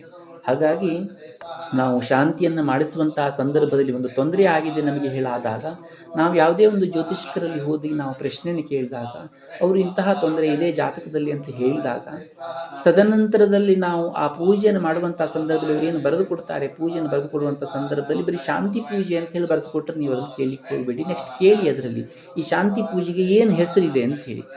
ಅಂದರೆ ಯಾವ ದೋಷಕ್ಕೋಸ್ಕರವಾಗಿ ಈ ಪೂಜೆ ಮಾಡುವಂತಹದ್ದು, ಅಷ್ಟೇ ಅಲ್ಲದೆ ಈ ಪೂಜೆಗೆ ಯಾವ ಹೆಸರಿದೆ ಅಂತೇಳಿ. ಯಾಕೆಂದರೆ ಅದು ಖಂಡಿತವಾಗಿ ಬೇಕು ಪೂಜೆ ಮಾಡುವಂಥ ಸಂದರ್ಭದಲ್ಲಿ. ನಾನು ಯಾಕೆ ಈ ಮಾತನ್ನು ಅಷ್ಟೊಂದು ಒತ್ತಿ ಹೇಳ್ತಾ ಇದ್ದೇನೆ ಅಂತಂದರೆ, ಕಾರಣ ಇಷ್ಟೇ. ಅನೇಕ ಸರಿ ಏನಾಗ್ತದೆ, ಒಬ್ಬ ಜ್ಯೋತಿಷ್ಯ ಶಾಸ್ತ್ರವನ್ನು ಬಹಳ ಸುಂದರವಾಗಿ ಬಹಳ ಚಂದವಾಗಿ ಓದಿದಿರಬಹುದು, ಆದರೆ ಅವರಿಗೆ ಕರ್ಮಕಾಂಡದಲ್ಲಿ ಅಥವಾ ವೇದದಲ್ಲಿ ಅಥವಾ ಶಾಂತಿ ಪೂಜೆಗಳಲ್ಲಿ ಅನುಭವ ಇದೆ ಅಂತೇಳಿ ನಾವು ಹೇಳಲಿಕ್ಕೆ ಸಾಧ್ಯವಾಗುವುದಿಲ್ಲ. ಕೆಲವೊಬ್ಬರಿಗೆ ವೈದಿಕರಾಗಿರ್ತಾರೆ, ಕರ್ಮಕಾಂಡದಲ್ಲಿ ಅವರಿಗೆ ಸಂಪೂರ್ಣವಾಗಿರತಕ್ಕಂತಹ ಒಂದು ಅನುಭವ ಹೇಳುವಂಥದ್ದು ಇರ್ತದೆ, ಅಧ್ಯಯನ ಹೇಳುವಂಥದ್ದು ಇರ್ತದೆ. ಆದರೆ ಜ್ಯೋತಿಷ್ಯ ಮಾರ್ಗದಲ್ಲಿ ಅವರಿಗೆ ಅಷ್ಟೊಂದು ಕಲ್ಪನೆ ಇರ್ತದೆ ಅಂತ ಹೇಳಲಿಕ್ಕೆ ಸಾಧ್ಯವಾಗುವುದಿಲ್ಲ. ಯಾಕೆಂದರೆ ಅದೊಂದು ಬೇರೆ ಶಾಸ್ತ್ರ, ಇದೊಂದು ಬೇರೆ ಶಾಸ್ತ್ರ. ಹಾಗಾಗಿ ನಾವು ಶಾಂತಿಯನ್ನು ಮಾಡುವಂತಹ ಸಂದರ್ಭದಲ್ಲಿ, ಜ್ಯೋತಿಷ್ಕರು ಬರೆದುಕೊಡುವಂತಹ ಸಂದರ್ಭದಲ್ಲಿಯೂ ಕೂಡ ಸರಿಯಾಗಿ ಗಮನಿಸಿ ಯಾವ ಪೂಜೆ ಹೇಳುವಂಥದ್ದನ್ನು ಗಮನಿಸಬೇಕು. ಅಷ್ಟೇ ಅಲ್ಲದೆ ವೈದಿಕರ ಮುಖಾಂತರವಾಗಿ ಮಾಡಿಸುವಾಗಿಯೂ ಸಹ ನೀವು ಯಾವ ಪೂಜೆಯನ್ನು ಮಾಡಿಸ್ತಾ ಇದ್ದೀರೋ, ಯಾವುದು ಬರೆದುಕೊಟ್ಟಿದ್ದಾರೋ ಆ ಪೂಜೆಯ ವ್ಯವಸ್ಥೆಗಳ ಬಗ್ಗೆ ಗಮನಿಸಬೇಕು. ಯಾಕೆಂತಂದರೆ ಜ್ಞಾತ್ವ ಕರ್ಮಾಣಿ ಕುರಿವೀತ ಎಂಬುದಾಗಿ ಹೇಳ್ತಾರೆ. ನಾವು ತಿಳಿದು ಮಾಡಿರ್ತಕ್ಕಂತಹ ಕರ್ಮದಿಂದ ಮಾತ್ರ ನಮಗೆ ಫಲಪ್ರಾಪ್ತಿ ಆಗ್ತದೆಯೇ ಹೊರತುಪಡಿಸಿ ನಾವು ತಿಳಿಯದೇ ಮಾಡಿದಂತಹ ಪೂಜೆಯಲ್ಲಿರ್ಬೋದು ಅದಕ್ಕೆ ಮೂಢನಂಬಿಕೆ ಎಂಬುದಾಗಿ ಹೇಳಿಸ್ಕೊಳ್ಳುವಂಥದ್ದು. ಅರ್ಥಾತ್ ಪೂಜೆ ಸರಿಯಾದಂತಹ ವ್ಯವಸ್ಥೆಯಲ್ಲಿ ಇದೆ, ಆದರೆ ನಿಮ್ಗೆ ಅದರಲ್ಲಿ ಕಲ್ಪನೆ ಇಲ್ಲ ಅಂತ ಹೇಳಾದರೆ ಮೂಢನಂಬಿಕೆ ಅಂತ ಹೇಳಿಸ್ಕೊಳ್ತದೆ ಅಂತ ಅರ್ಥ ಅಲ್ಲ. ಆದರೂ ಸಹ ಪೂಜೆ ಸರಿಯಾಗಿರಲಿ ಅಥವಾ ಸರಿಯಾಗದೇ ಇರಲಿ, ಆ ವ್ಯವಸ್ಥೆಯಲ್ಲಿ ನೀವು ತಿಳಿದುಕೊಂಡಿರಬೇಕು. ಮೊದಲಿಗೆ ನಾವು ತಿಳಿದುಕೊಳ್ಳುವಂತಹ ಒಂದು ಪ್ರಯತ್ನವನ್ನು ಮಾಡಬೇಕು. ತಿಳಿದುಕೊಂಡು ಅಂದರೆ ಶಾಂತಿ ಮಾಡುವಂಥ ವಿಧಾನಗಳು ನಿಮಗೆ ತಿಳಿಯದೇ ಇರಬಹುದು. ಯಾಕೆಂತಂದರೆ ನೀವು ಅಧ್ಯಯನ ಮಾಡಿರತಕ್ಕಂತಹ ರೀತಿ ಬೇರೆ ಇರುವಂತಹದ್ದು, ಲೌಕಿಕ ಪ್ರಪಂಚದಲ್ಲಿರ್ತಕ್ಕಂತಹ ಸಂದರ್ಭದಲ್ಲಿ ಎಲ್ಲರಿಗೂ ಕೂಡ ಅದರ ಅನುಭವ ಹೇಳುವಂಥದ್ದು ಇರಲಿಕ್ಕೆ ಖಂಡಿತವಾಗಿಯೂ ಸಾಧ್ಯವಿಲ್ಲ. ಆದರೆ ಬರೆದುಕೊಡುವಂತಹ ಸಂದರ್ಭದಲ್ಲಿ ಶಾಂತಿ ಪೂಜೆ ಅಂತ ಹೇಳಿದ್ರೆ ಬರೆದುಕೊಟ್ಟರೆ ನಾವು ಕೇಳಬಹುದು. ಹೇಗೆ ನಾವು ಡಾಕ್ಟರ್ ಕೊಡಬೇಕಾದ್ರೆ ನಮಗೆ ಮೆಡಿಸಿನ್ ಬಗ್ಗೆ ಕಲ್ಪನೆ ಇದ್ದು ನಾವು ಡಾಕ್ಟರ್ ಹತ್ರ ಹೋಗೋದೇ ಇಲ್ಲ. ಆದರೆ ನಮಗೆ ಮೆಡಿಸಿನ್ ಬಗ್ಗೆ ಕಲ್ಪನೆ ಇಲ್ಲದೆ ಹೋದ ಕಾರಣವಾಗಿ ನಾವು ಡಾಕ್ಟರ್ ಹತ್ರ ಹೋಗ್ತೇವೆ. ಆದರೆ ಡಾಕ್ಟರ್ ಹತ್ರ ಹೋದಾಗ ಅವರು ನಮಗೆ ಮೆಡಿಸಿನನ್ನು ಏನು ಬರೆದು ಕೊಡ್ತಾರೆಯೋ ಆ ಬರೆದು ಕೊಟ್ಟಂತಹ ಮೆಡಿಸಿನಲ್ಲಿ ಪೇನ್ ಕಿಲ್ಲರ್ ಇದು, ಅಥವಾ ಮತ್ತೇನಾದರೂ ಪಿತ್ತಕ್ಕೆ ಸಂಬಂಧಪಟ್ಟಂತಹ ಟ್ಯಾಬ್ಲೆಟ್ಸು ಅಥವಾ ಡಯಾಬಿಟಿಸಿಗೆ ಸಂಬಂಧಪಟ್ಟಂಥ ಟ್ಯಾಬ್ಲೆಟ್ಸ್ ಹೇಳುವಂಥದ್ದನ್ನು ಅದರಲ್ಲಿ ನೋಡಿದ ತಕ್ಷಣ ನಮಗೊಂದು ಐಡಿಯಾ ಬರ್ತದೆ. ಅದರೊಳಗೆ ಏನೇನು ಕಂಟೆಂಟ್ ಇದೆ ಅಂತ ಹೇಳಿ ನಮ್ಗೆ ಗೊತ್ತಿಲ್ಲದೆ ಇರಬಹುದು, ಅಥವಾ ಅದನ್ನು ಹೇಗೆ ಬಳಸಬೇಕು ಅನ್ನುವಂಥದ್ದು ನಮ್ಗೆ ಗೊತ್ತಿಲ್ಲದೆ ಇರಬಹುದು. ಅದನ್ನು ನಾವು ಡಾಕ್ಟರ್ ಹತ್ರ ಸಜೆಷನನ್ನು ತೊಗೊಳ್ಬಹುದು. ಆದರೆ ಅದರ ಉದ್ದೇಶ ಏನು ಹೇಳುವಂಥದ್ದು ನಮಗೆ ಗಮನಕ್ಕೆ ಬರ್ತದೆ ಮೇಲ್ನೋಟಕ್ಕೆ. ಹಾಗೆಯೇ ಇಲ್ಲಿಯೂ ಸಹ ನೀವು ಜ್ಯೋತಿಷ್ಕರಲ್ಲಿ ಹೋಗಿ ಅದನ್ನು ಕೇಳಿದಾಗ ಅದನ್ನು ಸೂಕ್ತವಾಗಿ ಸರಿಯಾಗಿ ಗಮನಿಸಿ ಅದರ ಬಗ್ಗೆ ಕಲ್ಪನೆಯನ್ನು ತಗೊಳ್ಬೇಕು. ಪೂಜೆಯನ್ನು ಮಾಡುವಂತಹ ಸಂದರ್ಭದಲ್ಲಿಯೂ ಸಹ ವೈದಿಕರಲ್ಲಿಯೂ ಸಹ ಸರಿಯಾಗಿ ಕೇಳಿ ಅದನ್ನು ಕಲ್ಪನೆಯನ್ನು ತೆಗೆದುಕೊಂಡು ಆಮೇಲೆ ಆ ಪೂಜೆಯನ್ನು ಮಾಡಿಸುವಂಥದ್ದು. ಹಾಗಾಗಿ ನಾವಿವತ್ತು ಚಂದ್ರಚಾಂಡಾಲ ದೋಷದಿಂದ ಯಾವ ರೀತಿಯಾಗಿರ್ತಕ್ಕಂತಹ ಫಲಪ್ರಾಪ್ತಿ ಆಗುವಂತಹದ್ದು, ಅದಕ್ಕೆ ಪ್ರಾಯಶ್ಚಿತ್ತವನ್ನು ಹೇಗೆ ಮಾಡಿಕೊಳ್ಳಬೇಕು, ಶಾಸ್ತ್ರದಲ್ಲಿ ಯಾವ ರೀತಿಯಾಗಿರತಕ್ಕಂತಹ ಉಲ್ಲೇಖ ಇರುವಂತಹದ್ದು ಎಂಬೆಲ್ಲ ವಿಷಯಿಕವಾಗಿ ಸಂಪೂರ್ಣವಾಗಿ ಒಂದು ಮಾಹಿತಿಯನ್ನು ತಿಳಿದುಕೊಂಡಾಯಿತು. ಹಾಗೆ ಇವತ್ತು ಏನು ಈ ಚಂದ್ರಚಾಂಡಾಲ ದೋಷ ಯಾರ ಜಾತಕದಲ್ಲಿ ಇದೆ ಅಂತ ಹೇಳಿ ಅವರು ಪ್ರಾಯಶ್ಚಿತ್ತವನ್ನು ಭಗವತಿಯ ಒಂದು ಕ್ಷೇತ್ರದಲ್ಲಿ ಭಗವತಿಯ ಸನ್ನಿಧಾನದಲ್ಲಿ ಬಂದು ಈ ಶಾಂತಿಯನ್ನು ಮಾಡಿಸ್ಕೊಳ್ತಾ ಇದ್ದಾರೆಯೋ ಅಂತಹವರಿಗೆ ಇವತ್ತಿನ ಪೂಜೆಯ ಸಂಪೂರ್ಣವಾಗಿರತಕ್ಕಂತಹ ಶ್ರೇಯಸ್ಸು ಪ್ರಾಪ್ತವಾಗಬೇಕು. ವೈದಿಕರು ಏನು ಆ ಭಗವಂತನಿಗೆ ಹವಿಸ್ಸನ್ನು ಸಮರ್ಪಣೆಯನ್ನು ಮಾಡ್ತಾ ಇದ್ದಾರೆಯೋ ಆ ಹವಿಸ್ಸನ್ನು ಭಗವಂತ ಸಂಪೂರ್ಣವಾಗಿ ಬಹಳ ಪ್ರೀತಿಯಿಂದ ಸ್ವೀಕಾರವನ್ನು ಮಾಡಿ ಇವತ್ತು ಮಾಡಿಸಿರ್ತಕ್ಕಂತಹ ಯಜಮಾನರಿಗೆ ಸಂಪೂರ್ಣವಾಗಿ ಅನುಗ್ರಹಿಸಿ ಜಾತಕದಲ್ಲಿರತಕ್ಕಂತಹ ಚಂದ್ರಚಾಂಡಾಲ ದೋಷದಿಂದ ಉತ್ಪತ್ತಿಯಾಗುವಂತಹ ಯಾವೆಲ್ಲ ದೋಷಗಳಿದೆಯೋ ಅದೆಲ್ಲವೂ ಕೂಡ ನಿವೃತ್ತವಾಗಿ ಸುಖ, ಶಾಂತಿ, ನೆಮ್ಮದಿ, ಅಭಿವೃದ್ಧಿ ಹೇಳುವಂಥದ್ದು ಅವರ ಜೀವನದಲ್ಲಿ ಪ್ರಾಪ್ತವಾಗಬೇಕು. ಅಷ್ಟೇ ಅಲ್ಲದೆ ಭಗವತಿ ಶ್ರೀ ಸಚ್ಚಿದಾನಂದ ಸದ್ಗುರು ಸ್ವರೂಪಿಣಿ ರಾಜರಾಜೇಶ್ವರಿ ಅನುಗ್ರಹವೂ ಕೂಡ ಆಗಿ ಸದಾ ಕಾಲದಲ್ಲಿಯೂ ಕೂಡ ನೆಮ್ಮದಿಯ ಜೀವನ ಪ್ರಾಪ್ತವಾಗಲಿ ಎಂಬುದಾಗಿ ಪ್ರಾರ್ಥನೆಯನ್ನು ಮಾಡ್ತಾ, ಅಷ್ಟೇ ಅಲ್ಲದೆ ಇವತ್ತಿನ ಈ ಚಂದ್ರಚಾಂಡಾಲ ಶಾಂತಿಯ ವಿಶೇಷತೆಯನ್ನು ನೋಡಿ ಈ ಪೂಜೆಯಲ್ಲಿ ವಿಡಿಯೋ ಮುಖಾಂತರವಾಗಿ ಆದರೂ ಕೂಡ ತನ್ಮಯತೆಯನ್ನು ಹೊಂದಿ ಭಕ್ತಿಯಿಂದ ಭಾವದಿಂದ ಭಗವಂತನಿಗೆ ನಂಬಿಕೆ ಅವರೆಲ್ಲರಿಗೂ ಕೂಡ ಭಗವತಿ ಆಯುರಾರೋಗ್ಯ ಐಶ್ವರ್ಯವನ್ನು ಕರುಣಿಸಿ ಸದಾ ಕಾಲದಲ್ಲಿಯೂ ಕೂಡ ಸುಖ, ಶಾಂತಿ, ನೆಮ್ಮದಿಯನ್ನು ಕರುಣಿಸಲಿ ಎಂಬುದಾಗಿ ಪ್ರಾರ್ಥನೆಯನ್ನು ಮಾಡ್ತಾ ಇಲ್ಲಿಗೆ ಇವತ್ತು ಈ ಮಾತನ್ನು ಮುಗಿಸ್ತಾ ಇದ್ದೇನೆ. ನಮಸ್ಕಾರ. ಈಶ್ವರನಿಗಿದೆ ಎಂದು ಶಾಸ್ತ್ರಗಳು ಹೇಳ್ತಾರೆ. ಅದೇ ರೀತಿಯಾಗಿ ಯಜ್ಞದಲ್ಲಿ ಹಾಕಿರ್ತಕ್ಕಂಥ ಏನು ಪ್ರತಿ ದ್ರವ್ಯಗಳು ಏನು ಅಂತ ಹೇಳಿದ್ರೆ ಅತಿ ಶುದ್ಧವಾಗಿರ್ತಕ್ಕಂಥದ್ದು. ನಾವು ನೋಡಿ ನೀರನ್ನ ಕಾಯಿಸಿ ಕುಡಿತೇವೆ ಹೌದಾ, ಅನ್ನವನ್ನ ಬೇಯಿಸಿ ತಿಂತೇವೆ ಹೌದಾ. ಅದೇ ರೀತಿಯಾಗಿ ಅದೇ ರೀತಿಯಾಗಿ ಈ ಒಂದು ಪಾಕಿರತಕ್ಕಂಥ ಹೋಮಕ್ಕೆ ಹಾಕಿರ್ತಕ್ಕಂಥ ಅದು ಆ ಅಗ್ನಿಯಲ್ಲಿ ಬಿದ್ದು ಅಗ್ನಿಯಿಂದ ಶುದ್ಧವಾಗಿ ಯಾವ ರೀತಿ ಹೋಗ್ತದೆ ಅಂತ ಹೇಳಿದ್ರೆ ಆಕಾಶಾತ್ ವಾಯು ಇದೇನು ಅಂತ ಹೇಳಿದ್ರೆ ಹೊಗೆ ರೂಪವಾಗಿ ಆ ದೇವತೆಗಳಿದ್ದಂತ ಶಾಸ್ತ್ರಗಳು ಹೇಳ್ತಾರೆ. ಆ ಒಂದು ಕಾರಣದಿಂದ ನಾವು ಪವಿತ್ರ ಮತ್ತು ಶ್ರೇಷ್ಠ ಅಂತ ಹೇಳಿ ನಾವು ಶಾಸ್ತ್ರ. ಅದೇ ರೀತಿಯಾಗಿ ನೀವು ಪೂರ್ಣ ಪದವನ್ನು ಹಿಡ್ಕೊಂಡಿದ್ದೀರಿ. ಆ ದೇವರಲ್ಲಿ ಒಳ್ಳೆಯ ಕಾಮನೆಗೆ ಈ ಒಂದು ಸುಂದರ ಶಾಂತಿಗಳು ಉಂಟಾಗಿಲ್ಲ. ರೀತಿಯಾದಂತಹ ಆ ಚಂದ್ರ, ಅದೇ ರೀತಿಯಾಗಿ ರಾಹು, ಅದೇ ರೀತಿಯಾಗಿ ಪರಿವಾರ ದೇವತೆಗಳೇನಿದೆಯೋ ಶಾಂತರಾಗಿ ನಮ್ಮಲ್ಲಿರ್ತಕ್ಕಂಥ ದೋಷಗಳೆಲ್ಲ ನಿವಾರಣೆಯಾಗಬೇಕು. ಅದೇ ರೀತಿಯಾಗಿ ಹೆಚ್ಚಿನದಾದಂತಹ ಸೇವೆಯನ್ನು ಮಾಡತಕ್ಕಂಥ ಶಕ್ತಿಯನ್ನು ಆ ರೀತಿಯಾದಂತಹ ನೀಡಬೇಕು ಎಂದು ಮನಸ್ಸಲ್ಲೇ ಪ್ರಾರ್ಥನೆಯನ್ನು ಮಾಡಿಕೊಂಡು ನನ್ನ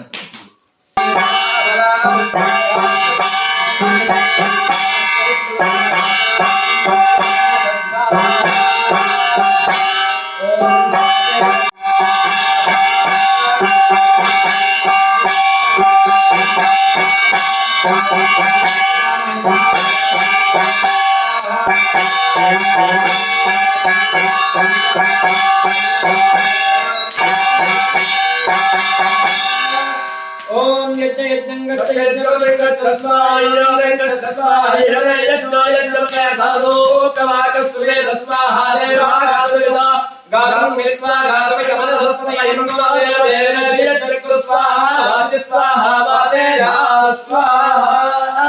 ದೇವಿ ಜ್ಯೋತಿ ಜ್ಯೋತಿ ಪರಮಾತ್ಮ ನಮಃ.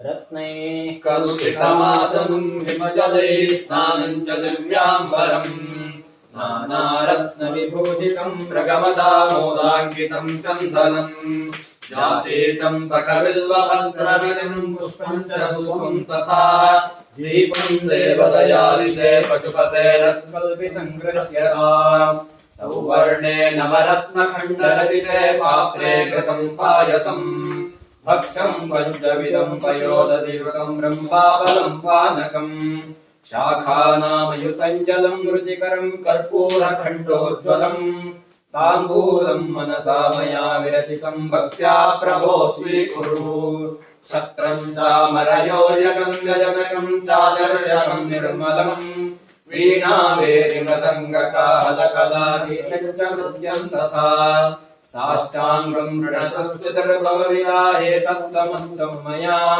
सङ्कल्पेन समर्पितं तव विभो पूजां गृहाण प्रभो आत्मा त्वं गिरिजामतिः सहचरा प्राणा शरीरं ग्रहम् पूजा ते विषयोपभोगरचना निद्रा समाधिस्थितिः संचार पदयो प्रदक्षिण विधि स्तोत्राणि सर्वा गिरो यद्यत् कर्म करोमि तत्तदखिलं शम्भो तवाराधनम् करचरणकृतं वा कायजं कर्मजं वा श्रवणनयनजं वा मानसं वा पराधम् विदितमविदितं वा सर्वमेतत् क्षमस्व जय जय करुणाब्धे श्री महादेव शम्भो।